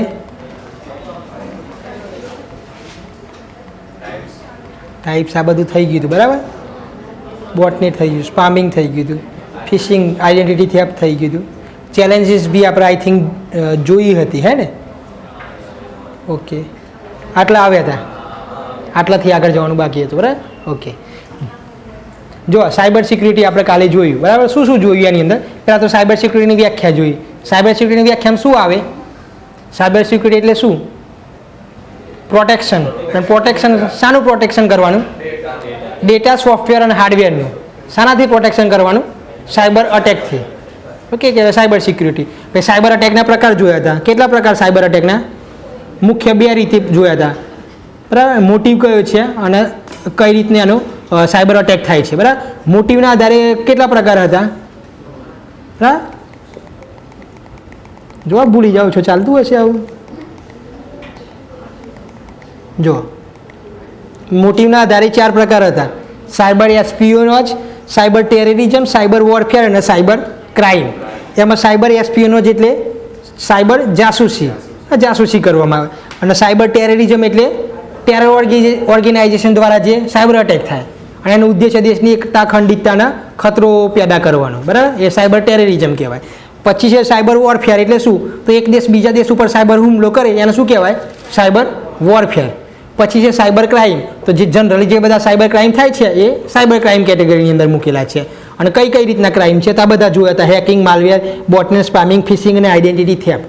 હેકિંગ એટલે શું, આ જોઈ લીધું આપણે, હેકિંગ ફ્રોડ. ઓકે, હેકિંગ એટલે શું, તો કોમ્પ્યુટરના ડિવાઇસનો પરમિશન વગર એક્સેસ મેળવી લેવી અને પોતાના ગેઇન માટે એનો ઉપયોગ કરવો. પછી છે માલવેર શું છે, તો બધા વાયરસનો એક બ્રોડ ટર્મ છે માલવેરના બધા પેટા પ્રકાર છે, વાયરસ, વોર્મ્સ, ટ્રોજન હોર્સ ને બધા, બરાબર. એ આપણે જોયા હતા. વાયરસ શું છે, ઇનિશિયલ ફોર્મ છે. એનું મુખ્ય કાર્ય શું થાય, તમારા કોમ્પ્યુટર સિસ્ટમમાં દાખલ થઈ અને તમારી માહિતીને નુકસાન પહોંચાડે, બરાબર, ગમે તે રીતે, કો તો તમારી હાર્ડ ડિસ્ક ફિલઅપ કરી દે, વાયરસ. અને વોર્મ્સ શું છે, વાયરસથી એડવાન્સ છે, એ પોતાની કોપી ઝડપથી બનાવતા રહે છે. વોર્મ્સ એટલે એક પ્રકારના અળસિયા જેવું, એમ કે જ્યારે વરસાદ કંઈ પડતો હોય તો અચાનક એમની ક્વોન્ટિટી વધી જતી હોય, એમ એ રીતે વોર્મ્સ છે તો ઝડપથી પોતાની કોપી બનાવી દે અને હાર્ડ ડિસ્કની સ્પેસ હોય એ સ્પેસ આખી ફિલઅપ કરી દે. હાર્ડ ડિસ્ક ક્રેશ બી કરી શકે છે, એ વોર્મ્સ કહેવાય, બરાબર, વાયરસથી થોડા સ્ટ્રોંગ હોય. પછી જોઈએ તો ટ્રોજન હોર્સ શું છે કે તમારી આઈડેન્ટિટી બદલીને આવે તમને, એ ટ્રોજન હોર્સ. પછી રેન્સમવેર શું છે કે તમારી ફિરૌતી માગવામાં આવે. સ્પાયવેર શું છે, જાસૂસી કરવામાં આવે. એડવેર, જાહેરાત તમારે ના જોવી હોય તો બી તમને જાહેરાત બતાવવામાં આવે. સ્કેરવેર શું છે, તમને ડરાઈ અને તમારી જોડે ઇન્સ્ટોલ થઈ જાય, બરાબર, વાઇબ્રેટ થાય, બેટરી લો છે અને ઇન્સ્ટોલ થઈ જાય, સ્કેરવેર છે. પછી છે હાઇબ્રિડ એક્ઝોટિક ફોર્મ્સ, આવા અલગ અલગ કોઈ ના હોય, બધા એકબીજાના કોમ્બિનેશન દ્વારા આવેલા, એ વાયરસને શું કહેવાય, માલવેરના હાઇબ્રિડ અને એક્ઝોટિક ફોર્મ્સ કહેવાય. ઓકે, ખ્યાલ આવી ગયો એટલા સુધી. આ બોટનેટ જોયું હતું. બોટનેટ એટલે શું, તો અલગ અલગ કોમ્પ્યુટર ઉપર એક એટેકર દ્વારા હુમલો કરવામાં, બધા કોમ્પ્યુટર એક એટેકરના કોમ્પ્યુટરના કંટ્રોલમાં આવી જાય. પછી આના જે કામ કરાવવું હોય મુખ્ય હુમલાવાર વ્યક્તિને એ પ્રમાણે એ કામ કરાવી શકે, એને શું કહેવાય, બોટનેટનો હુમલો. બરાબર. સ્પામિંગ એટલે તમે ઇન્વાઇટ ના કર્યા હોય છતાં બી તમને કોમર્શિયલ મેસેજ આવતા હોય, બરાબર, જ્યાં સુધી તમને નુકસાન ના પહોંચાડે ત્યાં સુધી એ ઇલીગલ નથી, નુકસાન પહોંચાડે તમને તો ઇલીગલ ગણાય, બરાબર.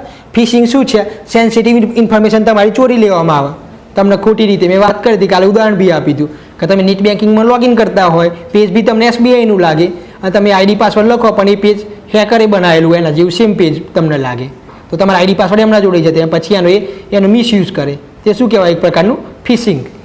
પછી જે આઈડેન્ટિટી થેફ્ટ, તમારી ઓળખની ચોરી દ્વારા ક્રાઇમ કરવામાં આવે, પોલીસ તમને શોધે પછી, બરાબર, એ શું કહેવાય, આઈડેન્ટિટી થેફ્ટ, હા, ઓળખની ચોરી.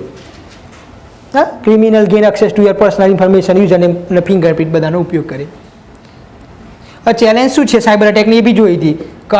ખબર નથી કયો વ્યક્તિ ક્યાંથી કરે છે, બરાબર, અને એનો એનોમિટી છે, જીઓગ્રાફિકલ બેરિયર નથી, બરાબર. બીજા કોઈ ક્રાઇમમાં ફેસ ટુ ફેસ હોવું જરૂરી છે, જ્યારે આમાં ફેસ ટુ ફેસ જરૂર નથી, બીજા દેશની અંદરથી બી ક્રાઇમ કરી શકે છે, તો તમે શોધી બી લાવો એ વ્યક્તિને તો બી બીજા દેશ દ્વારા એક્સેસ ના આપે તમને.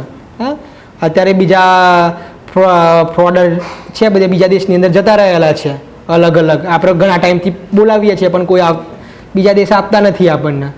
હા, તો આ સાયબર ક્રાઇમવાળા તો ક્યાંથી આપે તમને, પેલા તો પ્રૂવ છે તો બી નથી આપતા તમને, પાછા ડિપોર્ટ કરતા. તો હા, ટેકનોલોજીકલ ઇવોલ્યુશન, તમે વાત કરી હતી કે સાયબર ક્રાઇમ લડવા માટે કોઈ ટેકનોલોજી વિકસાવો પણ બીજા દિવસે ટેકનોલોજી બદલાઈ ગઈ હોય, તમારે સતત અપડેટ કરતા રહેવું પડે આની અંદર. અને ઇકોસિસ્ટમ ઓપન છે, ગમે તે એક્સેસ મેળવી શકે છે. આટલા સુધી આપણે જોયું હતું, આટલાથી હવે આગળ વધીએ, બરાબર. તેમાં કોઈ ક્વેશ્ચન નહોતો ને કાલે કોઈ બનાવ્યું એની અંદર, ઓકે.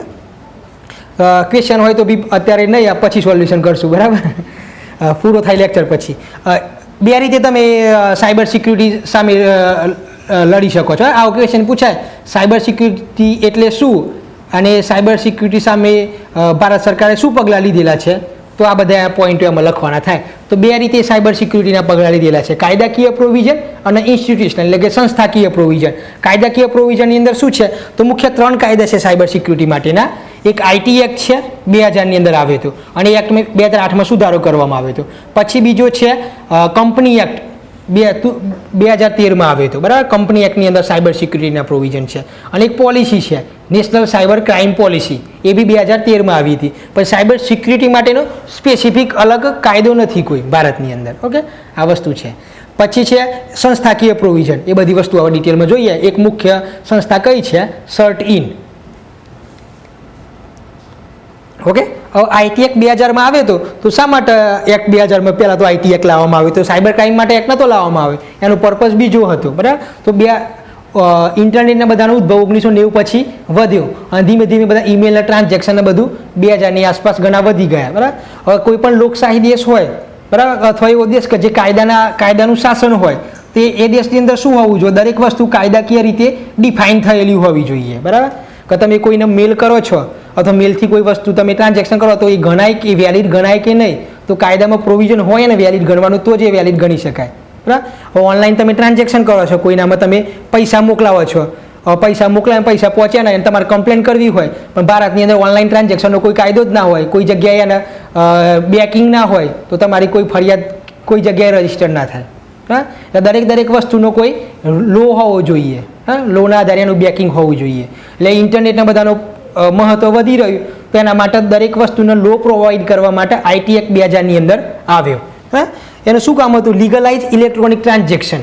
જે ઇલેક્ટ્રોનિક જે બી ટ્રાન્ઝેક્શન થાય છે, મેલ દ્વારા જે મેલ થતા હોય અથવા ઇલેક્ટ્રોનિક આપણે પૈસા ટ્રાન્સફર કરતા હોય, એનઈએફટી, આરટીજીએસ, જે બી ઇલેક્ટ્રોનિક ટ્રાન્ઝેક્શન થતા હોય, એના એક કાયદાકીય પ્રોવિઝન પ્રોવાઈડ કરવા માટે આઈટી એક્ટ લાવવામાં આવ્યો હતો. પછી બીજું એનું શું કામ હતું? ઇલેક્ટ્રોનિક સ્ટોરેજ, બરાબર.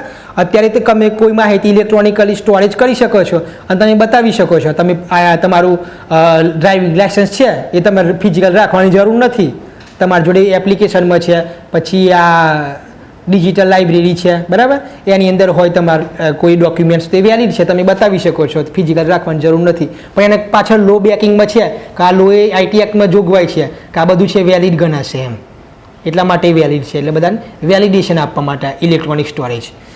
પછી ડિજિટલ સિગ્નેચર. જો ડિજિટલ સિગ્નેચર એટલે શું?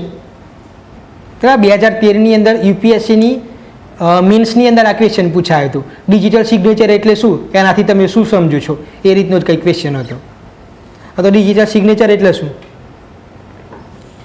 બરાબર, આપણે જે ફોર્મ ભરતી વખતે સિગ્નેચર સ્કેન કરીને ફોટો કાઢીને અપલોડ કરી દઈએ, એ ડિજિટલ સિગ્નેચર.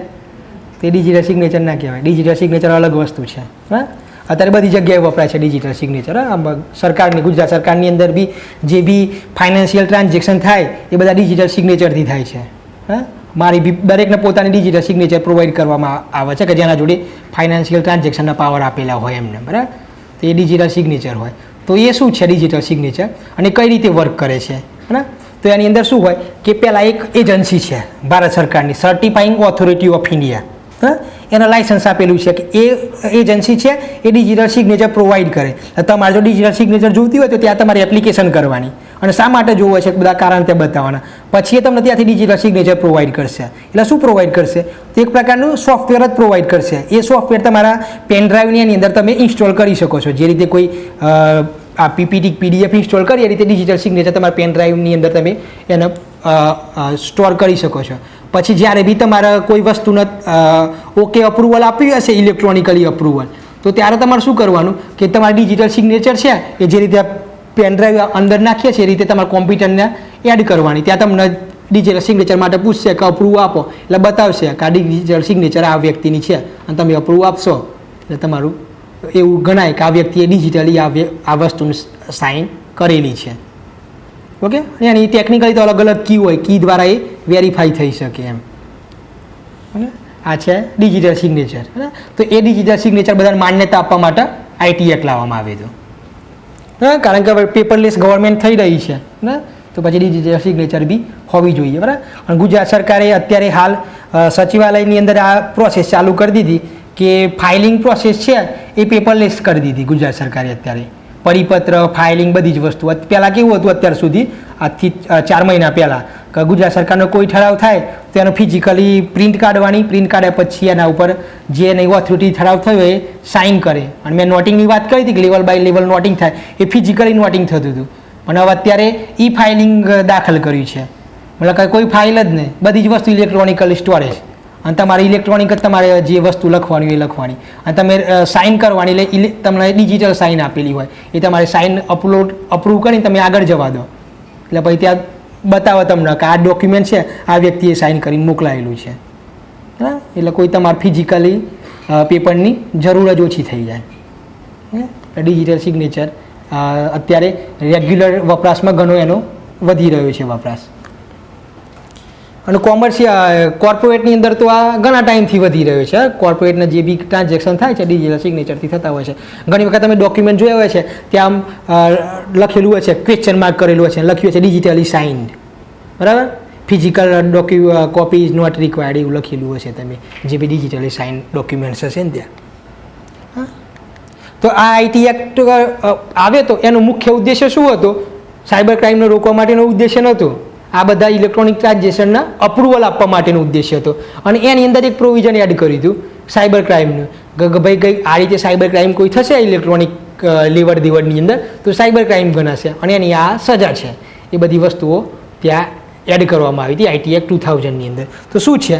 તો આ એક્ટની અંદર સાયબર ક્રાઇમની વ્યાખ્યા કરવામાં આવી હતી કે આના સાયબર ક્રાઇમ ગણાશે અને એની પેનલ્ટી નક્કી કરવામાં આવી હતી કે આ રીતનો સાયબર ક્રાઇમ હોય તો આટલી પેનલ્ટી, બરાબર, આટલો એનો દંડ. અને બીજું શું કામ હતું? ડીલ વિથ ઈ કોમર્સ, બરાબર. એ જ વખતે એમેઝોનની બધી વસ્તુઓ છે ઇલેક્ટ્રોનિક માર્કેટ ઈ કોમર્સ એ વધી રહ્યા હતા તો એને લીગલાઇઝ કર્યા, બરાબર. કે ઈ કોમર્સ છે લીગલાઇઝ છે અને એમાં કોઈ ડિસ્પ્યુટ થાય તો આઈટી એક્ટ અંતર્ગત તમે ફરિયાદ કરી શકો છો. પછી છે legal framework for electronic governance. મેં વાત કરી ઇલેક્ટ્રોનિક ગવર્નન્સ આ બધું થઈ રહ્યું છે ત્યાંના લીગલ બેકિંગ આપવા માટે આઈટી એક્ટ લાવવામાં આવે તો અને એક ઓથોરિટી બનાવવામાં આવી હતી સાયબર અપીલેટ ટ્રિબ્યુનલ ઓથોરિટી. સાયબર ક્રાઇમના અંતર્ગત તમે કોઈ ફરિયાદ કરી હોય તો આ જગ્યાએ એનું સમાધાન કરાવવામાં આવે. જે રીતે કોર્ટ હોય એ રીતે સાયબર ક્રાઇમની આવી એક ટ્રિબ્યુનલ બનાવવામાં આવી હતી cyber appellate tribunal to resolve dispute. અને આમાં જે ટ્રિબ્યુનલ છે એ ક્રિમિનલ પ્રોસિજર કોડ છે 1908 એના અંતર્ગત કામ કરે છે. ઘણી વખત નેચરલ જસ્ટિસના સિદ્ધાંત ઉપર બી કામ કરી શકે છે. આ તમને ઘણી વખત ટ્રિબ્યુનલમાં તમે આ શબ્દ સાંભળતા હશો, નેચરલ જસ્ટિસ. અને CRPC 1908 એ શું છે? તો જો ભારતની અંદર મુખ્ય બે સજા માટેના કાનૂન છે, એક IPC અને એક CRPC. IPC શું છે? Indian penal code. ત્યાં બધી સજાની વ્યાખ્યાઓ આપેલી છે કે આ ક્રાઇમ છે, આ ક્રાઇમ ગણાય 302ની કલમ આ કલમ, બરાબર, અને એની સજા છે એ બધી ત્યાં જોગવાઈ છે. પણ એ ક્રાઇમને પુરવાર કરવા માટે શું પ્રોસિડ્યોર કરવાની એ CRPCમાં આપેલી છે. પ્રોસિડ્યોર કે પ્રોસિક્યુશન ચલાવવાનું, કોર્ટમાં ટ્રાયલ ચાલે તેમાં એક એક વસ્તુ ડિફાઇન કરેલી છે કે સાક્ષીને બોલાવવાના આટલી વખત બોલાવી શકો, આ રીતે એ વસ્તુ તમારે સાબિત કરવાની, એવિડન્સ હોય પુરાવા આ રીતના હોય. પછી પુરાવાનો બી એક કાયદો છે એવિડન્સ એક્ટ, એ બધાના આધારે તમારે પુરવાર કરવાનું થાય. તો આ જે કામ કરે છે CRPC અંતર્ગત કામ કરે છે અને નેચરલ જસ્ટિસના સિદ્ધાંતને બી ફોલો કરે છે, બરાબર. તો CRPCમાં શું છે? સ્ટ્રીક હોય, આમ એટલે આમ, બરાબર. તમે ઘણી વખત જોયું હશે કે આમના સામે રાજદ્રોહનો કેસ હતો, આ કેસ હતો તેમને કોર્ટે નોટિસ ફટકારી અને ફિઝિકલી હાજર રહેવા જણાવ્યું, આ તારીખે હાજર રહેશે, બરાબર. માનહાનિના કેસમાં બધું જોયું હતું કે આ વ્યક્તિ હાજર રહેશે, આ વ્યક્તિ હાજર રહે. રાહુલ ગાંધી સામે આ ભાઈ કેજરીવાલ તો ભાઈ અમને ગુજરાત હાઈકોર્ટે હાજર રહેવા કીધું, બરાબર. તો શું છે? CRPCની અંદર બધી જોગવાઈ છે કે આ ક્રાઇમ હોય તે વ્યક્તિના ફિઝિકલી હાજર રહીને એનું નિવેદન લેવાવું જોઈએ, બરાબર. અને જો યોગ્ય લાગે તો પછી એ રીતે સ્ટ્રિક્ટ પ્રોવિઝન છે એની અંદર. જ્યારે નેચરલ જસ્ટિસ શું છે? બરાબર, કુદરતી ન્યાયનો સિદ્ધાંત.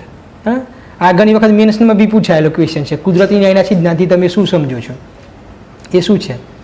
તો એ સ્ટ્રીક નથી કુદરતી ન્યાયનો સિદ્ધાંત, બરાબર. એક ડાહ્યું માણસ જે રીતે ન્યાય કરે એ રીતે ન્યાય કરવાનો એ કુદરતી ન્યાયનો સિદ્ધાંત. અને એના અમુક પ્રોવિઝન છે અથવા એના સિદ્ધાંતો છે. શું સિદ્ધાંતો છે? કે કોઈ પણ વ્યક્તિ છે પોતાના ગુનાની અંદર જાતે ન્યાયાધીશ ના બની શકે, બરાબર. ક્રાઇમની અંદર તમે ઇન્વોલ્વ હોય તો તમે એનું ડિસિઝન તમે જાતે ના લઈ શકો અને સામેવાળાને સાંભળ્યા સિવાય કોઈ તમે ડિસિઝન ના આપી શકો. એવા ઘણા બધા પ્રોવિઝન છે કુદરતી ન્યાયના સિદ્ધાંતની અંદર. પણ એવું કોઈ લખાયેલો નથી સિદ્ધાંતથી. એને સમજણ એવી છે કે ડાહ્યું માણસ જે રીતે કામ કરે એ રીતે ન્યાય આપવો એ કહેવાય કુદરતી ન્યાયનો સિદ્ધાંત. અને સાયબર ક્રાઇમને રેગ્યુલેટ કરવા માટે સાયબર રેગ્યુલેશન એડવાઇઝરી કમિટી બનાવવામાં આવી છે. અલગ અલગ પ્રોવિઝન છે, બધા કોઈ એટલા યાદ રાખવાની જરૂર નથી. લાયબિલિટી, પર્સનલ ડેટા માટે લાયબિલિટી નક્કી કરવામાં આવે છે. આ કાયદો જે બનાવ્યો આઈટી એક્ટ 2000 એની શોર્ટકમિંગ શું છે? એમાં શું શું ખામીઓ છે? તો જે પેનલ્ટી છે મોટાભાગના એ પ્રોવિઝન કેવા છે? બેલેબલ છે, એમ કે તમને કોઈ સાયબર ક્રાઇમ મોટો કર્યો હોય તમને તો બી તમને ઝડપથી બેલ મળી જાય, જામીન મળી જાય. એટલા બધા સ્ટ્રોંગ કાયદો ના ગણાય એમ. તમે ગમેલો સાયબર ક્રાઇમ કરો, તમે પહેલાં પોલીસ પકડે, બિલ મળી જાય, તમે જ્યાં સુધી નિર્ણય ના આવે ત્યાં સુધી તમે ઘરે. એટલે પ્રોવિઝન એના સ્ટ્રિક્ટ નથી એટલા. અને સ્પામિંગને ઇલીગલ નથી બનાવવામાં આવી. અને સાયબર વોર અને એની રિટાલિએશનની કોઈ સ્ટ્રેટેજી નથી. સાયબર વોર મેં તમને કીધું, સાયબર વોરફેર કે એક દેશ બીજા દેશ ઉપર હુમલો કરે તો એના કોઈ આમાં પ્રોવિઝન નથી એમ. ડેટા પ્રાઇવસી, બરાબર, ડેટા પ્રાઇવસીના બી કોઈ પ્રોવિઝન નથી, બરાબર. તમે પોલિટીમાં વાંચ્યું હશે કે 2018ની અંદર પુટ્ટુસ્વામી જજમેન્ટ આવ્યું હતું, બરાબર, પુટ્ટુસ્વામી જજમેન્ટ. એમાં સુપ્રીમ કોર્ટે શું કીધું કે રાઇટ ટુ પ્રાઇવસી છે ફંડામેન્ટલ રાઇટ છે, એ આર્ટિકલ 21 અંતર્ગત ગણાશે એવા, બરાબર. આર્ટિકલ 21 બંધારણની અંદર શાના માટેનો આર્ટિકલ છે?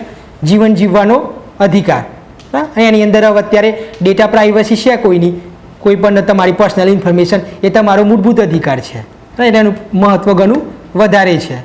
છતાં બી આની અંદર કોઈ ઉલ્લેખ નથી, એ આની બધી શોર્ટકમિંગ છે. હા, 2013ની અંદર જો આ ક્વેશ્ચન પૂછાયેલ છે ડિજિટલ સિગ્નેચરનો, મેં તમને વાત કરીને. પછી એક 3D પ્રિન્ટિંગનો છે, એ બધું આપણા ટેકનોલોજીકલ પોર્શનમાં જોઈશું. સાયબર વોરફેરનો છે. હા, અને આમ જ ગઈ જીપીએસસી કે યુપીએસસી, લાસ્ટ જે જીપીએસસી કે યુપીએસસી ગઈ એની અંદર આ સાયબર ક્રાઇમનો પ્રશ્ન પૂછાયેલો હતો કે એમાં કઈ કેવો વર્ડિંગ હતા. સાયબર ક્રાઇમ, ભારતમાં સાયબર ક્રાઇમની જે પોલિસી છે અથવા તો જે કાયદો છે એને અપડેટ કરવાની જરૂર છે કે એ રીતનું કંઈક વર્ડિંગ હતું એમ. હા, તેમાં 2013નું ઓલરેડી પોલિસી છે, કાયદો તો છે જ નહીં. અને પોલિસી છે 2013ની, તો એ વખતના પ્રોવિઝન હશે. અને 2013 પછી તો કેટલો બદલાવ આવ્યો? આર્ટિફિશિયલ ઇન્ટેલિજન્સ છે, 4G 5G, ઘણા બદલાવ આવ્યા, ટેકનોલોજીકલ ડેવલપમેન્ટ. તો એડવાન્સ કાયદો લાવવાની જરૂર છે, એ બધી વસ્તુ હતી એની અંદર.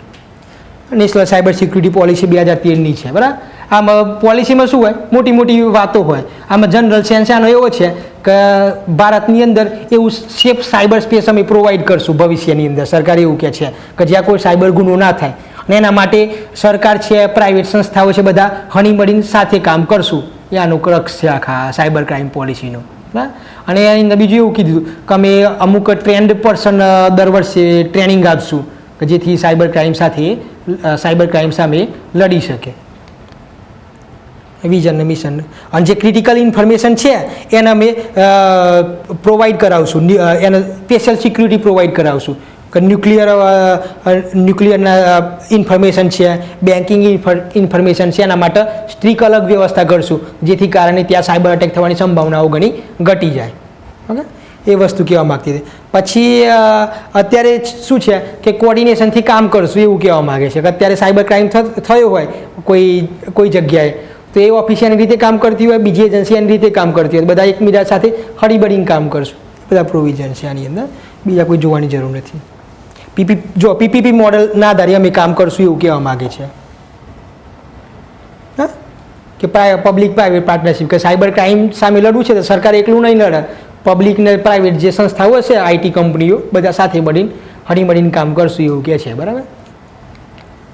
અને દર વર્ષે 5 લાખ જેટલા પ્રોફેશનલી લોકોને અમે ટ્રેનિંગ આપશું. 2013માં આ પોલિસીમાં આવી બધી જોગવાઈઓ હતી. તો આ મેં લખી જ રાખ્યું છે કે આ પોલિસી છે એને રિવ્યૂ કરવાની જરૂર છે કે નહીં. તો હા, જરૂર છે. શા માટે જરૂર છે? તો જો ડેટા પ્રાઇવસીનો એની અંદર પોલિસીની અંદર બી કોઈ પ્રોવિઝન નથી, પણ રાઇટ ટુ પ્રાઇવસી છે એવા ફંડામેન્ટલ રાઇટ છે 2018 પછી. હા, અને artificial intelligence, social media, internet of things, smart city, digital India, બધું તો 2015-16 પછી આવેલું છે. એ બધા પ્રોવિઝન અંદર એડ કરવાની જરૂર છે. એટલા માટે આ 2013ની પોલિસીની જગ્યાએ નવી પોલિસી અને નવો કાયદો લાવવાની હાલની અંદર જરૂરિયાત છે. હા, અને ડેડિકેટ ફોર્સ બનાવવાની જરૂરિયાત છે. આ જોઈએ આપણા કાયદાકીય પ્રોવિઝન. બરાબર, કાયદાકીય પ્રોવિઝનમાં ખ્યાલ આવી ગયો. આઈટી એક્ટ 2008માં એમેન્ડ થયું અને સાયબર સિક્યુરિટી પોલિસી છે. અને બીજું એક છે કંપની એક્ટ. જો 2013ની અંદર એક કંપની એક્ટ આવ્યું હતું.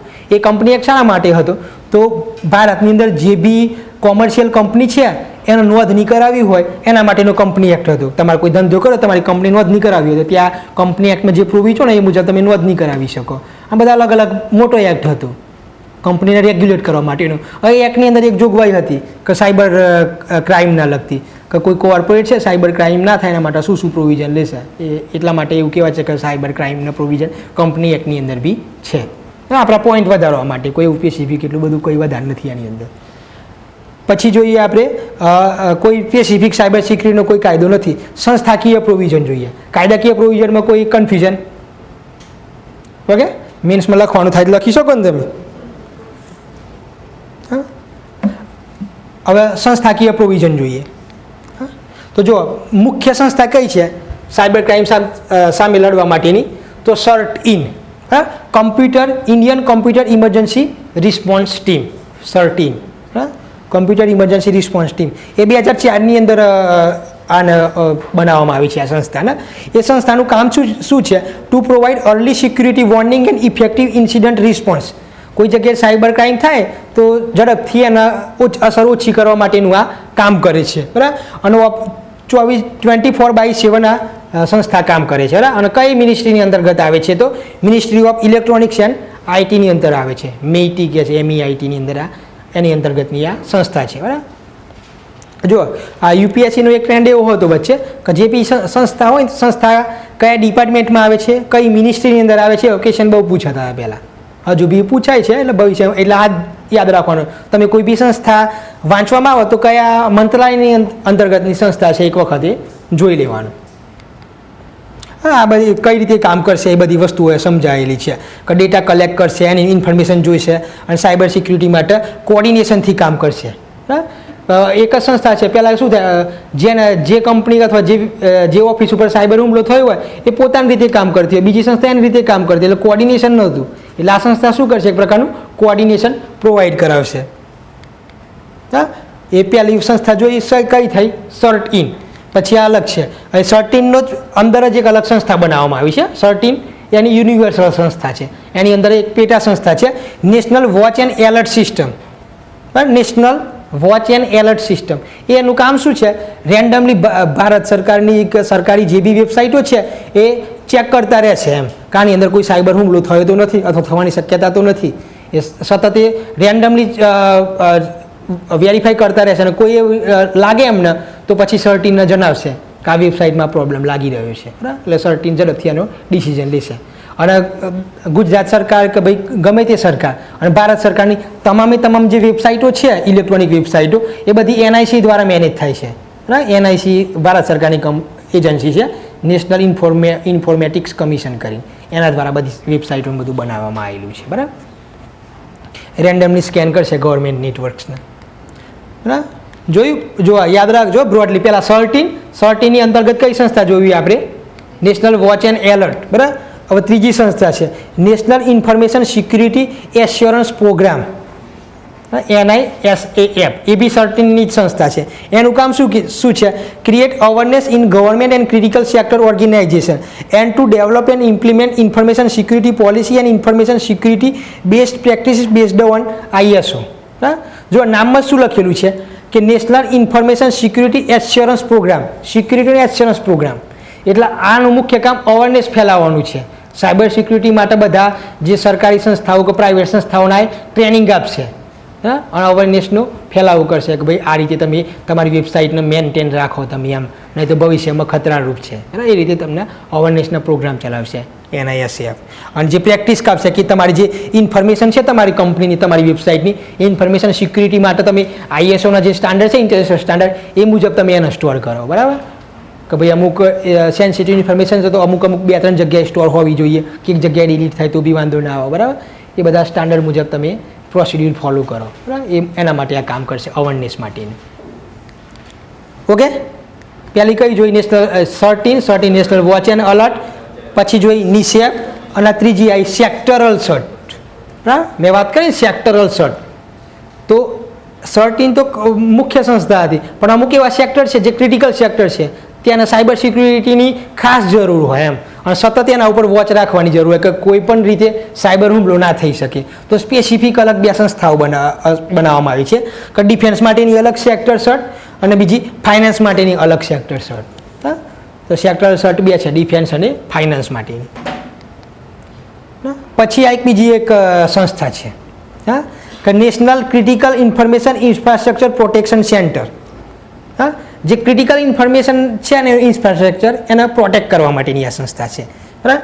NCIPC, બરાબર. IT એક્ટના 70A આર્ટિકલ અંતર્ગત આવેલી છે. અને ખાસ વસ્તુ યાદ રાખવાનું, આગળની બધી આ સંસ્થાઓ હતી ને એ CERT-INની આવતી હતી, જ્યારે આ જે સંસ્થા છે national critical information infrastructure protection centre, કે ક્રિટિકલ ઇન્ફોર્મેશનનું જે આખું માળખું છે એને પ્રોટેક્શન પ્રોવાઈડ કરવાનું.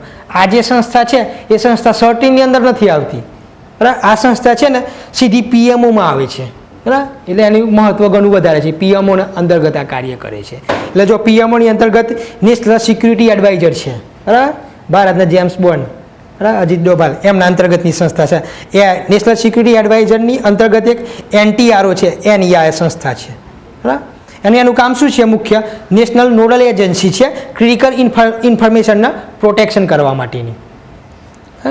એક છે નેશનલ ટેકનિકલ રિસર્ચ ઓર્ગેનાઇઝેશન NTROની અંતર્ગત આવે છે. અને NTRO કોની અંતર્ગત આવે છે? તો નેશનલ સિક્યુરિટી એડવાઇઝરની અંતર્ગત આવે છે. નેશનલ સિક્યુરિટી એડવાઇઝર કોની અંતર્ગત આવે છે? PMOની અંતર્ગત આવે છે. એટલે ઇનડાયરેક્ટલી શું કહેવાય કે આ જે સંસ્થા છે એ સીધી PMOની અંતર્ગત કાર્ય કરતી સંસ્થા છે. ઓકે. પછી NIC, આ જે વાત કરીએ બરાબર, કે ભારત સરકારની બધી જે વેબસાઇટો છે એ કઈ સંસ્થા બનાવે છે? નેશનલ ઇન્ફોર્મેટિક્સ સેન્ટર, બરાબર, એ વેબસાઇટો બનાવે છે. ગવર્નન્સ માટેની નોડલ એજન્સી ગણાય છે. હા. અને NIC જો જે પહેલાં જે હતી ને જે આ CERT-IN, એ CERT-IN છે ને એ ખાલી ભારત સરકારની વેબસાઇટો માટે નહોતું, બધા માટે હતું. એ કોમન સંસ્થા છે, આખા ભારત દેશ માટેની સંસ્થા છે. હવે ભારત સરકારની વેબસાઇટો માટેની સ્પેસિફિક સંસ્થા બનાવેલી છે, એનું નામ છે NIC CERT. NIC એ બનાવેલી વેબસાઇટોની રક્ષણ કરવું, NIC CERT. એ CERTના અંતર્ગત જ કાર્ય કરે છે. ગવર્મેન્ટ વેબસાઇટના રક્ષણ માટેની NIC CERT, બરાબર. અને આ અત્યાર સુધીની બધી વેબસાઇટો સંસ્થાઓ જોઈ CERTના અંતર્ગતની બધી, એ કેવી હતી? ભારત સરકાર કંટ્રોલ કરતી એવી વેબસાઇટો હતી.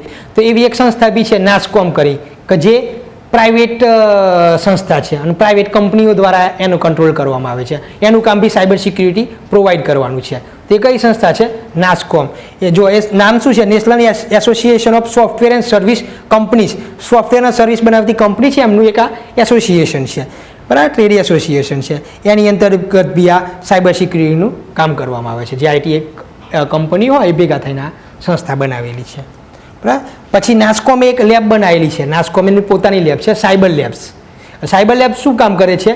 તો ભારત સરકારના જે આ સાયબર ક્રાઇમ સાથે સંકળાયેલા જે પોલીસ ઓફિસર હોય, જે સાયબર ક્રાઇમ સંભાળતા હોય, એમને ટ્રેનિંગ પ્રોવાઈડ કરે છે અને સમજાવે છે કે સાયબર ક્રાઇમને કઈ રીતે પ્રોસિક્યુશન કરવું અને કઈ રીતે એની શોધ કરવી અને ઓછા થાય એના માટે શું શું વસ્તુ કરવું. In the sense cyber crime સાથે સંકળાયેલા ગવર્મેન્ટ ઓફિસરના ટ્રેનિંગ આપે છે. સાયબર લેબ છે, પબ્લિક પ્રાઇવેટ પાર્ટનરશિપ છે. સાયબર ક્રાઇમને ત્યાં જો police officer, military officer, bank officer બધાને સાયબર ક્રાઇમની ટ્રેનિંગ આપવામાં આવે છે સાયબર લેબ્સમાં. સાયબર લેબ્સ કોની સંસ્થા છે? NASSCOMની છે. NASSCOM IT કંપનીની સંસ્થાઓ છે બધી, બરાબર. પછી આ ભારત સરકારનું એક છે સાયબર સ્વચ્છતા કેન્દ્ર. સાયબર સ્વચ્છતા કેન્દ્ર એ વેબસાઇટ છે, આવું છે. જો તમે ખોલશો ને તો આવું તમને જોવા મળશે. સાયબર સ્વચ્છતા કેન્દ્ર, બરાબર, આ રીતની વેબસાઇટ જ છે.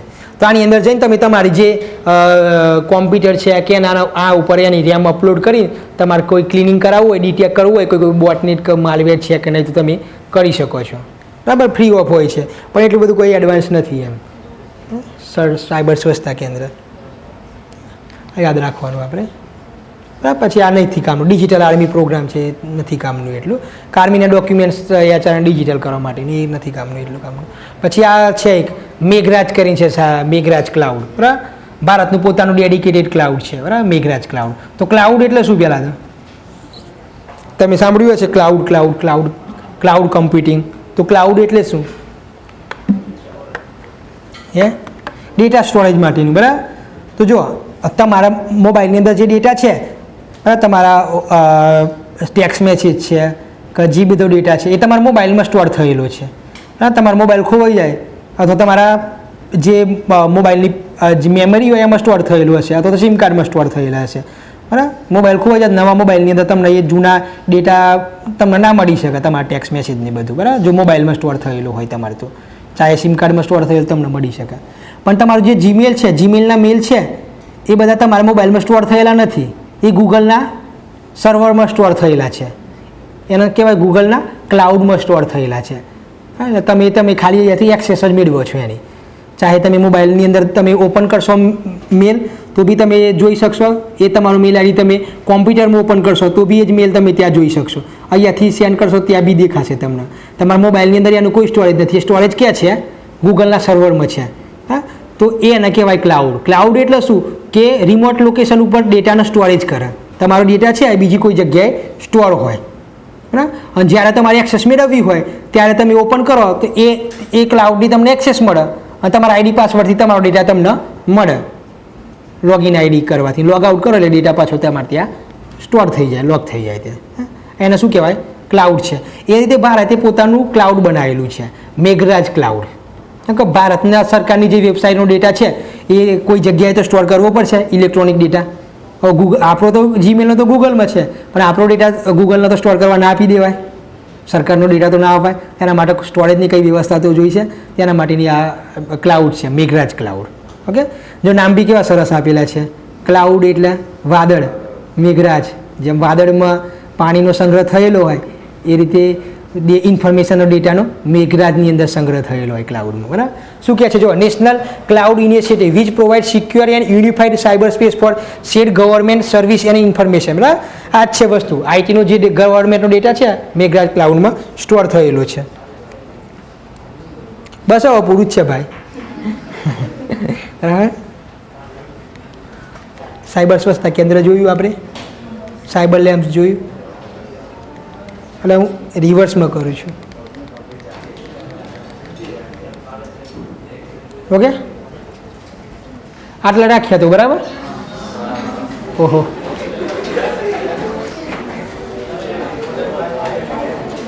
હા તો એવું એક્સપ્રેશન લાગે છે કે તમને એવું કહેતા હોય ભગવાન કે તમે એવા સ્વર્ગમાં જાઓ છો એમ. હા છે.